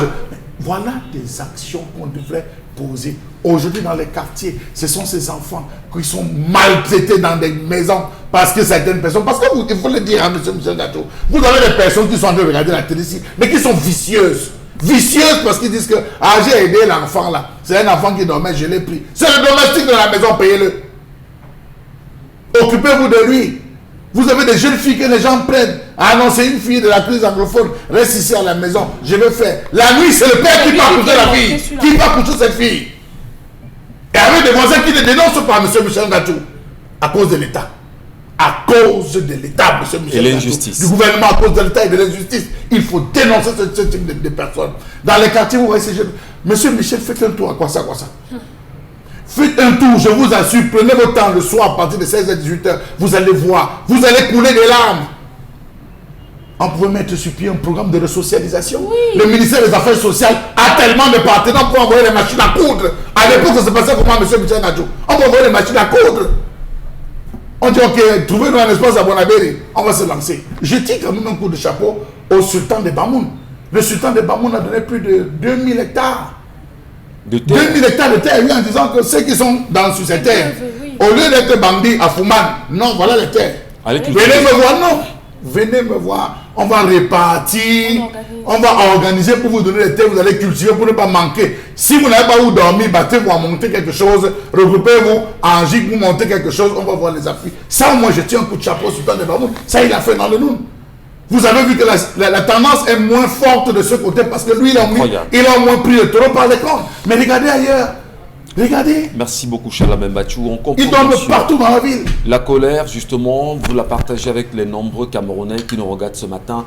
La colère, en réalité, on espère que nous sommes sur cette antenne pour militer pour les plus faibles. Parce qu'on sait que les plus forts tiennent le pays aujourd'hui entre les mains et semblent d'ailleurs être forts, ignorant que le peuple lui-même a le pouvoir. Le monde viendra où ce peuple va s'exprimer. On peut être sûr d'une chose ou d'une autre. Le monde viendra où ce peuple va se dire « je dois me libérer ».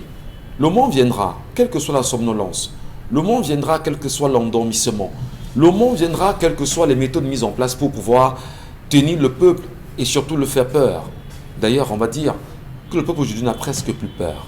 Le moment viendra où on comprendra un jour que on est tous venus dans ce pays, que nous allons laisser partir. Mais une question, je la pose depuis ce matin. Les nombreuses dettes qui sont octroyées par l'État du Cameroun, qui doit rembourser cet argent?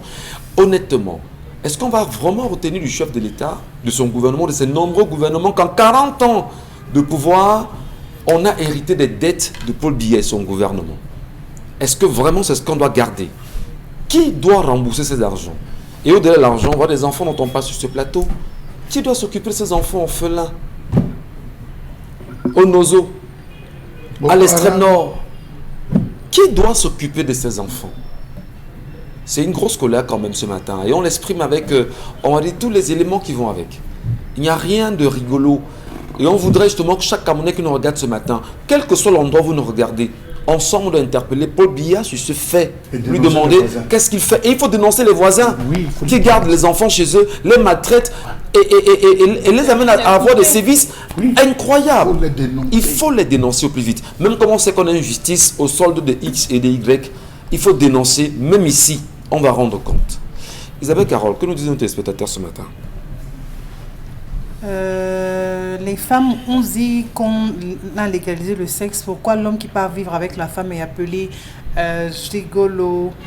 Autre réaction. On entretient les femmes depuis la nuit des temps. Bonjour à vous sur le plateau. La réponse vous voulez bien lire à haute voix, on vous entend à peine. Bonjour à vous sur le plateau. La réponse de Charles Hamel et de Bombok qui disent que la fille doit dédommager le monsieur. Non et non. Ils doivent se séparer. C'est un gigolo, c'est son modèle. Il veut ruiner la fille. Rachel Flore qui signe cette réaction. Et ces hommes qui entretiennent les femmes, louent les maisons, c'est un devoir. On fait quoi? C'est un devoir. C'est un devoir, ça. Oui. Ah, d'accord. Si cette femme aime cet homme, qu'elle lui trouve un emploi ou le mettre dehors. Je rappelle que voilà, il y a des femmes qui peuvent changer la vie des hommes également. Le message est signé d'Adabou Souboum. Qui valide quand même cette approche-là, qu'il faudrait... Dominique Audrey a dit que la femme cherchait l'amour. L'homme est venu lui donner l'amour. Maintenant, il chasse l'homme qui lui donne l'amour. Après, on va dire que les hommes n'aiment pas les femmes. Voilà. Aujourd'hui, ce que cette dame nous fait entendre, ce n'est pas ça. C'est parce que ce monsieur n'a plus d'argent comme il avait par le passé. Ce qui est sûr, il n'a pas rencontré cette dame. L'histoire nous dit qu'il n'avait rien. Il n'a rien. Non, il dit qu'il faisait, il avait les marchés. Mais son argent, c'est quoi à côté de ce qu'elle a? Oui, il faisait même dans les marchés publics, à quand même les cannes de 200 000. Le gars était dans les marchés publics, c'est ce que l'histoire...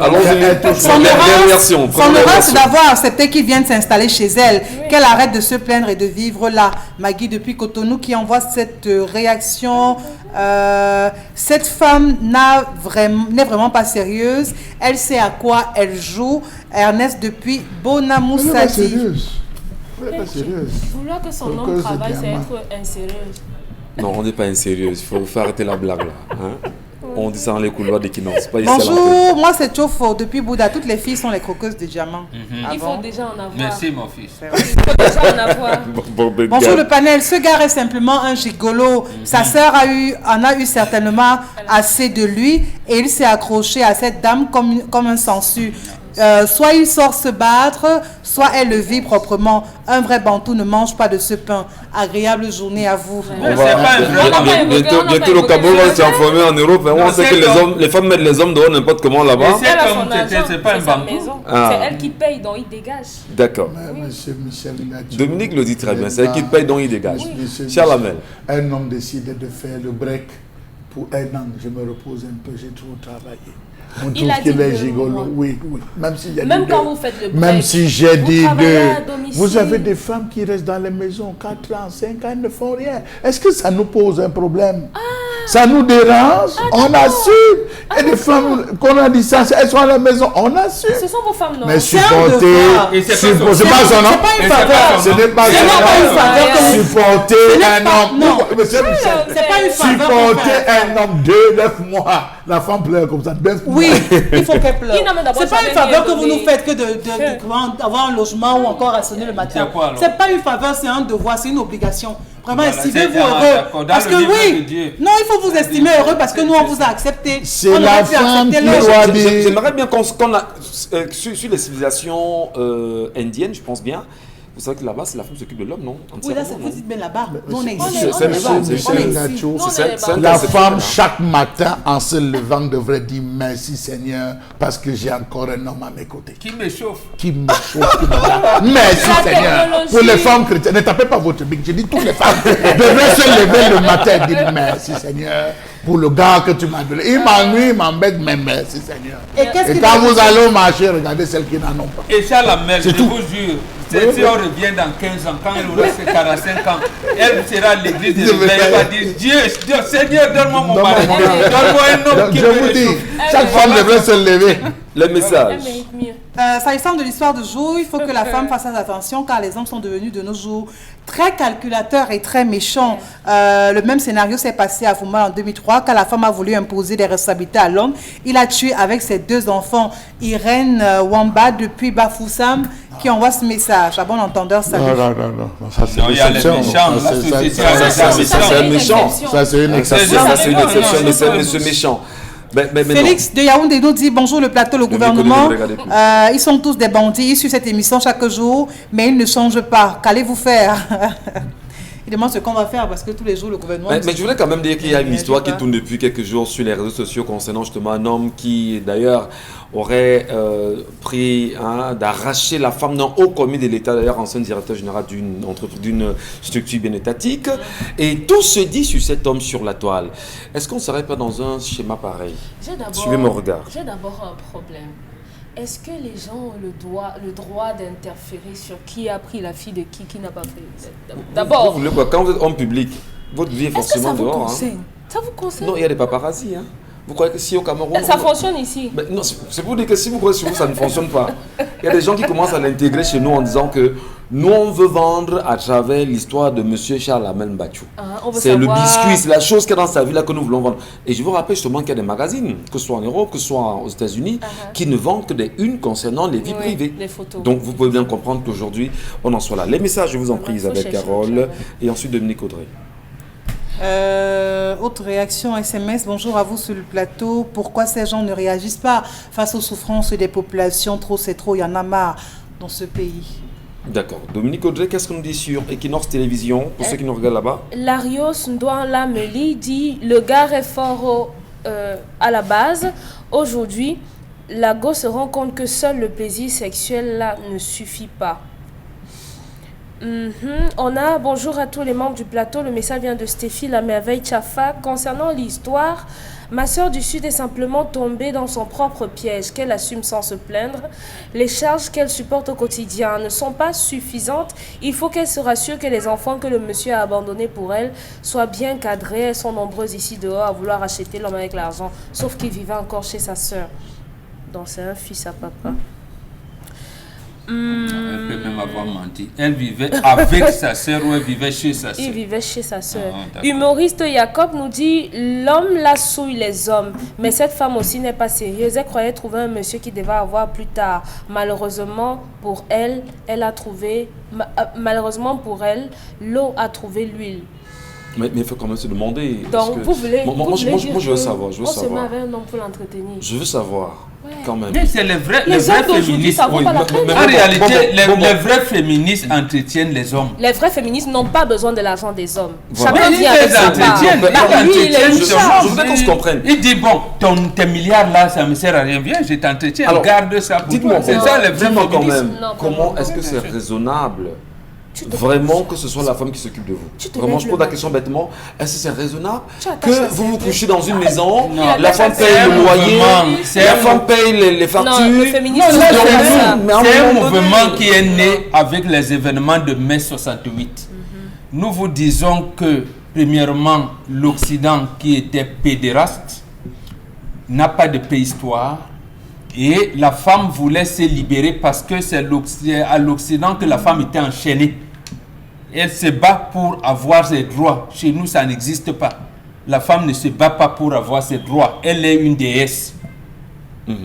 Le mouvement féministe n'est donc pour libéraliser le sexe. Pas rien que ça. Que la femme dit « mon corps m'appartient ».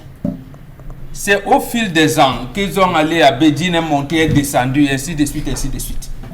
Donc, c'est au fil et à mesure que les jours passent, les années passent, qu'elles mettent un contenu dans leur théorie, dans leur logiciel. Au départ, c'est la libération du sexe. C'est pour ça qu'elles sont raccrochées à ça.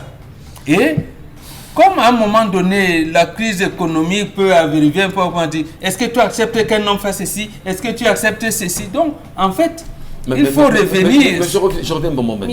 Est-ce que c'est raisonnable? Véritablement. Je vous réponds dans le logiciel occidental. Qu'un homme se fasse entretenir par une femme. Parce que je peux comprendre qu'une femme peut nous faire des cadeaux. Oui, c'est normal. C'est raisonnable, monsieur Bachou. Non, c'est raisonnable. Permettez. Vous avez une fierté, vous avez... Monsieur Michel, dites ce que vous voulez, mais rentrez que la femme a préparé, je vous assure manger avec appétit. Non, permettez. Oui. Sans rationner. Si vous faites un an quand même dans une maison avec une dame, oui. Les factures, peut-être même voir plus. Oui. Factures, eau et tout ça, câble, nourriture et tout. C'est la femme. L'homme est malade. Non. Il n'est pas malade. L'homme est malade. Il n'est pas malade. Hypertension, c'est pas Il a malade. des soucis cardiaques. Il est malade.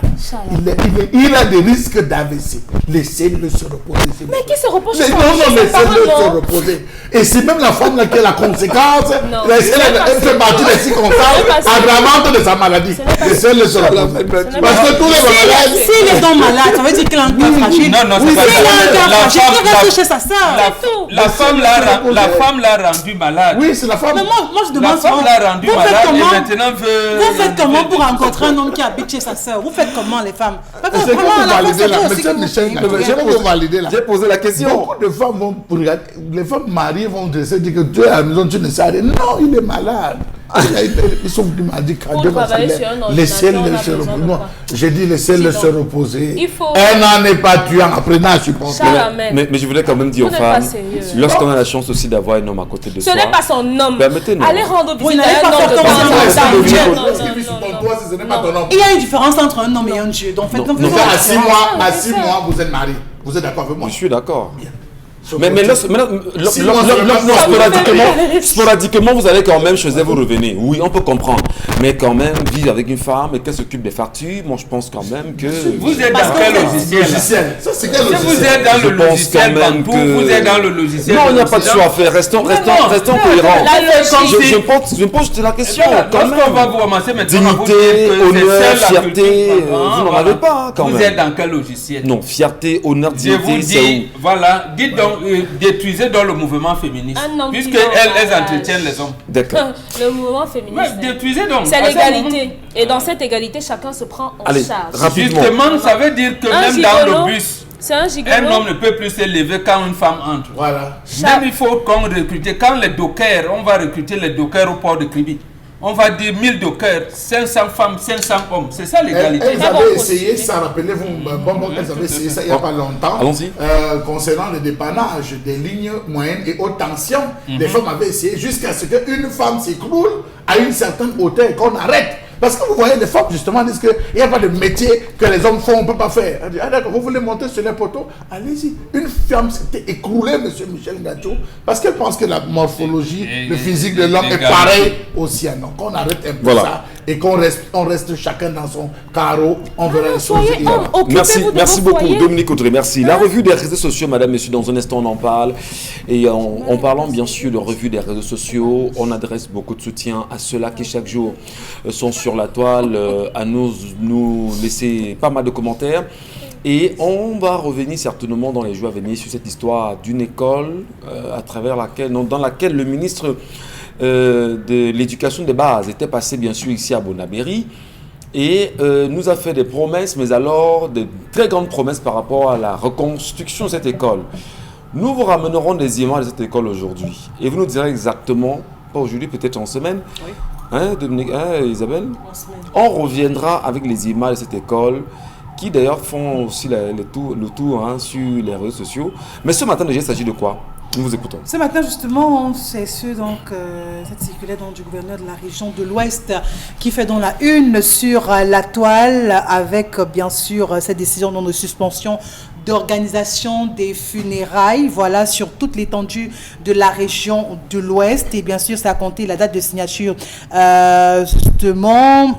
Et il faut dire que c'est pendant une période de 2 mois, bien sûr, renouvelable en fonction de l'évolution de la pandémie. Mauvaise nouvelle, hein, vraiment pour pas mal de personnes qui, justement, au cours de ces mois, avaient déjà prévu ou encore organisé faire donc des funérailles. Et par ailleurs, il insiste sur l'organisation de toute autre cérémonie populaire, mariage, obsèques, concerts et autres, qui est donc soumis au respect scrupuleux du quota de 50 personnes, ainsi que toutes les autres mesures, barrières édictées par le Premier ministre, chef du gouvernement. Ça, il faut le dire, depuis hier, vraiment, ça fait jaser sur la toile parce que les gens se disent comment faire, que faire, pourquoi ce n'est que dans cette région qu'une telle décision est prise. Est-ce au regard du nombre de funérailles? Est-ce que c'est pas taquin? Soit fait Est-ce que de c'est ce pas, côté. c'est pas taquin Parce qu'en réalité, les chefs traditionnels ne sont pas encore prononcés depuis hier. Et, enfin, je compte les vrais chefs traditionnels ne sont pas encore prononcés. Parce que on sait... qu'il n'y a pas de faux capitaine. Non, il y a de faux chefs traditionnels à l'Ouest. Ils sont très nombreux. On le dira, on pourra nous taxer de fils de l'Ouest qui ne respecteraient pas son chef. L'idée qu'il y en a pêle-mêle qui sont instaurés par le système en place. Mais bon, comment on peut comprendre le silence des chefs traditionnels aujourd'hui par rapport à la sortie quand même du gouverneur qui laisse croire que c'est être taquin. On a, excusez-moi, je vais peut-être le dire, les funérailles de Pascal Moncam, grand capitaine d'industrie. Patriarche, capitaine d'industrie d'ailleurs. Il y aura 50 personnes. On aura 50 personnes là-bas. La date a déjà été fixée. Le chef de l'État a fixé justement sa date. Oui, mais absolument. On va réduire ça à 50 personnes. Vous avez vu comment les obsèques de patriarche Victor Foutue se sont déroulées. Oui. Donc, je vous ai dit, notre pays va s'engouffrer aussi longtemps qu'on ne respectera pas nos traditions. Je vous ai parlé d'un livre des Américains, Why Nations Fall, la faillite des nations. Les nations s'effondrent parce que justement, elles ne prennent pas leurs sources de leurs traditions, de leurs us et coutumes. On va copier. Il y en a même qui vous disent, prenez ce qui est bien ici, ce qui est mauvais, vraiment. D'accord. Vous allez donc, ceux qui ont copié chez nous, comment ils ont fait chez eux. Allez, les beaux endroits, les endroits les bien améliorés en Europe, en Occident, ce sont les cimetières. Ce sont les cimetières. Et ici, chez nous, c'est le contraire. Oui. Alors qu'ils ont copié chez nous. C'est chez nous, dès que la personne vieillit, on n'a pas envie de se séparer d'elle. Et quand la personne arrive à partir, on l'accompagne dignement. Et si qui plus est, c'est un patriarche, on doit l'enterrer honorablement, veut dire qu'on organise ses funérailles, on lui trouve un successeur et la marche continue. La République est venue, vous dites que c'est avec l'évolution. Quelle évolution on peut faire dans cette situation ici? Ça va s'empirer parce que nous n'avons pas fait le deuil des Eka, nous n'avons pas fait le deuil de Maniaï, nous n'avons pas fait le deuil de la falaise de Tchang, nous n'avons pas fait le deuil de Dikinimeki, nous n'avons pas fait le deuil, il vient de nous parler tout à l'heure, des orphelins de guerre. Et on ajoute, au lieu de commencer palier par palier, comment les gens ils vont à l'église, ils étaient à Pâques. Non? Les églises étaient pleines avant-hier, avant-hier à Pâques, non? Alors, il n'y avait pas Covid à Pâques? Il n'y avait pas Covid à Pâques? Non, les bus qui font le transport interurbain ne sont pas pleins? Il n'y a plus Covid. Donc, quand on est à l'église, il n'y a pas de Covid. Les motos ne bâchent plus. On a dit que c'est pendant les funérailles qu'on... Non, justement, ça aurait donc amené la République, qui semble-t-il est dans l'évolution, est dans la modernité, est dans la civilisation, à dire aux gens, vraiment, c'est vous qui devez vous préserver. Donc, comme la vie...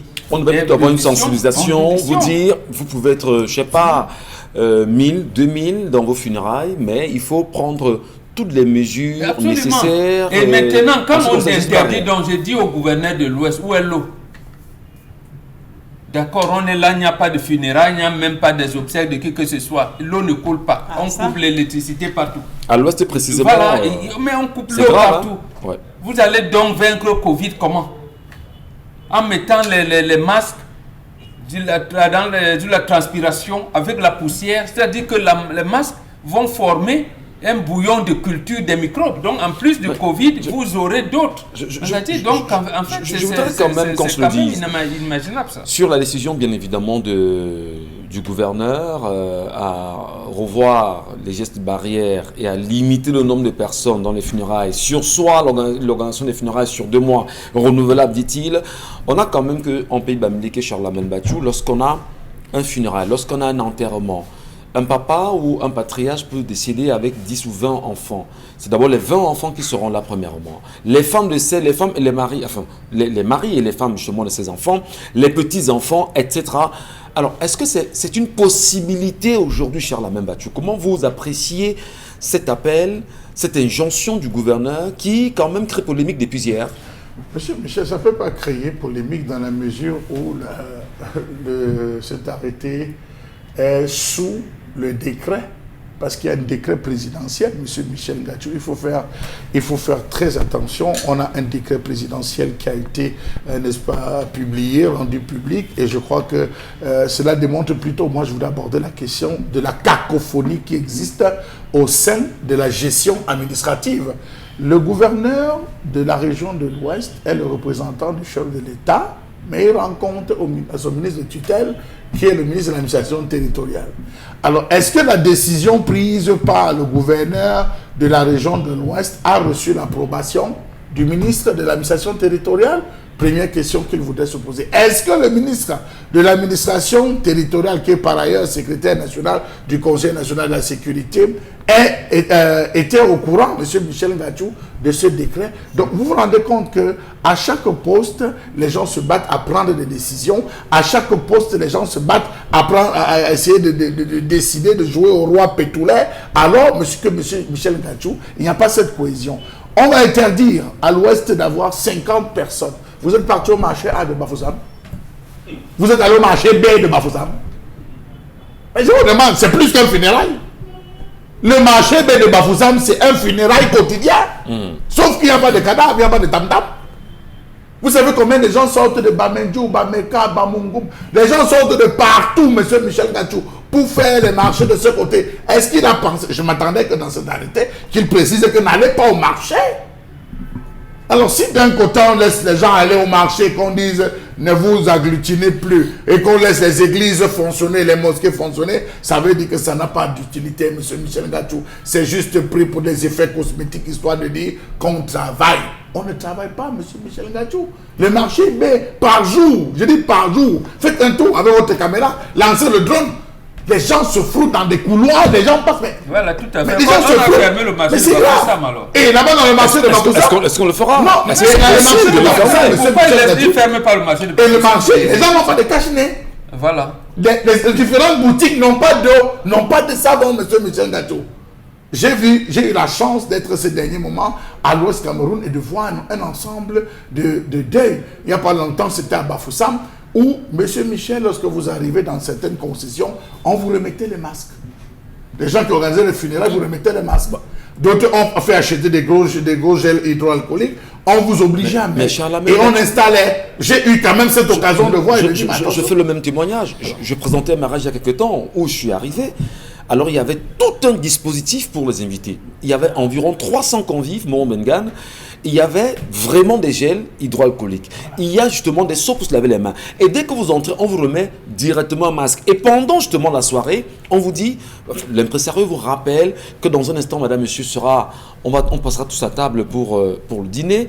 Veuillez justement enlever vos masques et vous vous ferez justement servir sur place. Non, mettez vos cache-nez si vous allez à table. Mettez vos cache-nez si vous allez à table. Mais si vous restez assis, vous allez enlever le temps de secondes. N'oubliez pas de tousser. C'est des choses. Et sur les tables, il y a toujours ces gels-là qui sont présents sur les tables. Dis quand même que les gens prennent des dispositions. Comment est toujours un problème quand une décision est prise de manière partielle? Actuellement, parlons de la région de l'Ouest. Quand on parle seulement d'une levée de corps dans une ville comme Douala, dans une morgue, ou alors quand on parle d'une veillée simplement, vraiment, vous savez le nombre de personnes qu'il y a? Qu'est-ce qu'on fait de ces veillées dans une ville comme Douala, dans une ville comme Yaoundé par exemple? N'allez pas seulement voir le funérail qui va... Parce que le funérail, ce n'est que le point de chute. Généralement, c'est enterrement, funérail et tout. Mais on part d'où avec ce corps? On part d'où avec ces veillées dans d'autres villes bien différentes? Ça se passe comment durant ces veillées, durant ces différentes manifestations? Dans les marchés, n'en parlons plus. Dans ces églises, n'en parlons plus. On sort d'une Pâque où les gens ont célébré tout ce qui allait avec. Est-ce que les mesures barrières étaient respectées, Michel Ngattchou? Dominique Audrey peut-être dans les agences de voyage également, parce qu'on voyage tout le temps. Si vous commencez à ouvrir sur cet aspect où parce quand vous allez à Brazzaville, ici à Douala, précisément pour ceux qui vont à l'ouest là, tous les vendredis, pour ceux qui y vont les vendredis, parce qu'il y a ceux qui vont tous les jours, sincèrement, vous voulez voyager à minuit? Allez-y, faites un tour. Mais quand même, il faudrait que le gouverneur lui-même nous dise ce qu'il a animé à faire une pareille décision. Qu'est-ce qui a animé l'autorité à Douala d'interdire les événements? Dans le littoral, on a interdit également. Donc chacun veut se faire voir. Non, c'est pas une question de faire voir. Si tous les jours ici on dit aux gens faites attention, il y a le Covid, pourquoi lorsque les administrateurs essayent de mettre sur pied des mesures pour qu'on essaye de diminuer au maximum le risque de contamination, les citoyens ne veulent pas respecter.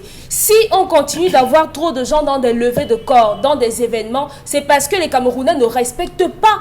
Vous voulez que le sous-préfet, le gouverneur vienne vous mettre une arme sous la tempe pour vous dire, ok, on est à 50, la 51, dégagez. Vous étiez au deuil de Paul-Henri Kingué? Vous avez vu le nombre d'administrateurs qui... Je vous pose la question. Ce que je suis en train de dire, c'est que, c'est parce que vous et moi, on est dans le littoral, on ne respecte pas. Non, attendez, nous sommes au littoral. Vous avez vu le funérail de Paul-Henri Kingué, non? Vous avez vu comment c'est passé là-bas? Le gouverneur était où? Moi, 2 semaines, j'ai pas l'eau dans mon quartier. Le gouverneur était où? Le gouvernement qui veut donc combattre le Covid. Lorsqu'on veut combattre... Non, vous étouffez pas. Vous m'étouffez, je vous en prie. Vous avez donné vos positions, on respecte. Comprenez que moi, je pense que si ça ne marche pas, s'il y a eu trop de gens aux obsèques de M. King et Paul Eric, c'est parce que les Camerounais n'ont pas voulu respecter les mesures. On n'a pas besoin d'être 50 personnes à un endroit pour enterrer quelqu'un. J'ai l'impression que vous n'avez pas le même reportage que nous. Hein. Vous avez vu les voitures qui sont arrivées là-bas? Vous avez vu le nombre de personnes? Ça ne sert à rien, Michel. Non, ça sert à rien comment? Ça ne sert à rien. Ce que vous voulez dire, c'est qu'on a tort. Demandez donc à la FECAFO d'arrêter le championnat. Ce que vous voulez... Que le championnat, les matchs doivent se jouer à huis clos. Bon. Non, nous sommes dans les mesures. Vous dites que le gouvernement n'est pas en train justement d'éduquer la population, de les accompagner dans les mesures barrières. Je vous en prie. Ils ne sont pas, le gouvernement n'est pas en train de le faire. Je vous en prie. Vous avez donné votre position selon laquelle on ne devrait pas, parce que la culture a fait machin et on vous relance simplement. Oui. Mais ce que moi je dis, c'est que on ne peut pas être, ils ne peuvent pas faire ça seul. Donnez également du vôtre. D'accord, mais quand on vous dit ne bâchez simplement, l'eau est où? Ne parlons donc plus de Covid ici. Non, ne dites pas ça. Qu'est-ce qu'on en parle? Non, c'est un sujet d'actualité. On ne peut pas vouloir une chose et autre chose. Je vous en prie. Lorsque le maire, je crois, c'est de Douala 5e. Tout le monde a l'argent pour se faire un gel hydroalcoolique. Je vous en prie.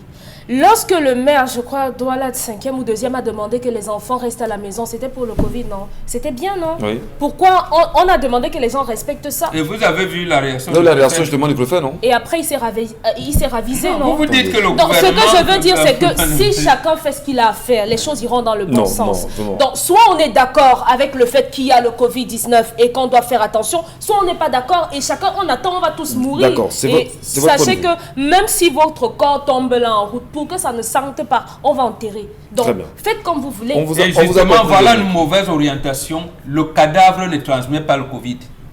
Les dépôts de choléra sont plus dangereuses que les dépôts de Covid. Voilà. Un cadavre ne tousse pas. Un cadavre n'éternue pas.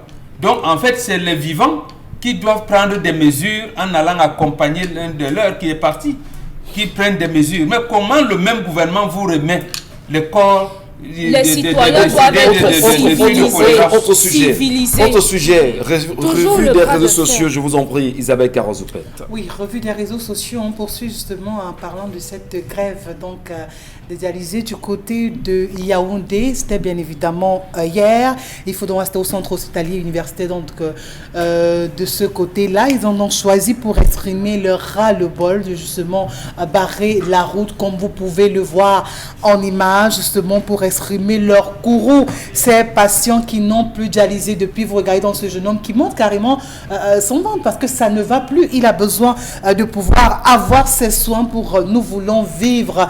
Voilà des messages comme cela qu'on pouvait donc lire sur ces pancartes qu'il tenait en main. Jusqu'ici, les différentes, on va le dire, motif pour demander de rester tranquille et tout, encore réunion qu'ils ont pu tenir, n'a jusqu'ici pas abouti. Plusieurs semaines que ces personnes n'ont pas dialysé. Il faut noter que ce n'est pas la première fois que ces patients montent ou encore se lèvent ou encore décident d'exprimer de cette façon leur courroux pour parler justement de ces soins ou encore du fait qu'ils soient toujours traités du revers de la main, toujours avec ces kits quand on dit un coup il y en a, un coup il n'y en a pas, ça devient extrêmement compliqué pour ces patients. Faut-il toujours passer par des mouvements d'humeur, par des grèves pour se faire entendre dans ce pays? C'est toute la question qu'on a envie de se poser ce matin. Les images sont insoutenables quand même, hein, parce que heureusement qu'on n'a pas, on tente de voir la police qui les calme. et l'armée également qui était, les hommes en tenue. Hein, oui, qui étaient là, mais qui n'ont pas réussi justement, il faut le dire, à les calmer parce qu'ils ont tenu à aller jusqu'au bout de ce mouvement. Mais c'est assez grave quand même, dire finalement que le ministère de la Santé publique a trop de problèmes aujourd'hui. Et ceux qui sont en manque au centre hospitalier universitaire de Yaoundé. On n'a pas entendu, bien sûr, le directeur de cet hôpital dire quoi que ce soit. On n'a pas entendu le ministre, jusqu'à présent, laisser un petit mot en ce qui concerne l'absence de ces kits au sein du CHU aujourd'hui. On a l'impression que tous les esprits sont uniquement focus sur le Covid-19. Et entre-temps, il y a tellement de personnes qui décèdent d'autres pathologies. Le drame, c'est qu'ils peuvent mourir là et on vous dira qu'ils sont morts de Covid. Voilà. Et on interdira leurs familles, on ira les enterrer dans n'importe quel cimetière ici en ville. Voilà comment ça se passe. Le problème, en fait, grave, c'est que ça se passe au CHU. Au centre hospitalier universitaire. C'est-à-dire là où la médecine est de pointe, devrait être une médecine de pointe, où on administre les soins de manière conséquente, où on fait des recherches de manière conséquente, y compris les recherches fondamentales. Mais c'est là où on ne peut pas soigner, on ne peut pas prendre soin des malades d'insuffisance rénale. Dans un pays qu'on dit souverain, dans un pays qu'on dit que le gouvernement travaille, dans un pays qu'on dit que le chef de l'État sait tout. Il sait ce que son peuple a besoin. Vous êtes dans un CHU et on n'arrive pas à administrer des soins de dialyse en 2021 dans ce qu'on appelle la capitale de la CEMAC. Incroyable. C'est inadmissible. Et justement, ces patients, c'est ça qui me plaît avec les Camerounais qui aiment leur pays. Ils avaient commencé par les doléances. Lorsque cette de Covid est arrivée, ils sont allés de manière graduelle. Doléances. Ils ont commencé à réclamer pour certains lorsque les médicaments n'arrivaient pas vite. Maintenant, ils sont au niveau des contestations. On estime qu'il faut les taper dessus. Allez, madame, monsieur, n'oubliez pas en même temps, si vous ne faites pas la politique va vous faire. Yopi des calendroits. Dit en réalité aux Camerounais, vous qui dites tout le temps que ça ne m'intéresse pas, je ne m'occupe pas des affaires politiques, n'oubliez pas que tout ce qui se fait en politique, c'est pour le bien du peuple. Et si le peuple lui-même ne s'intéresse pas à la politique, nous donnerons bien sûr l'occasion aux gouvernants de continuer à nous gérer de la façon la plus cruelle qui soit. Le Cameroun, justement, vit ce qu'il vit. Et nous vous demandons humblement, s'il vous plaît, d'allumer vos cerveaux, de rester éveillés, parce qu'en réalité, c'est un combat que nous mènerons ensemble pour la libération totale et directe de ce pays. Merci Charles Bathiou, Isabelle Karozoupet, Mourant Bengan Kandji et Dominique Audrey-Yengelek. Nous saluons également toute la régie, accompagnée bien sûr de Emmanuel Wapi, Carlos Minuit, et derrière les caméras, nous sommes avec Dallas Tiana. À demain, 10h, avec le même plaisir.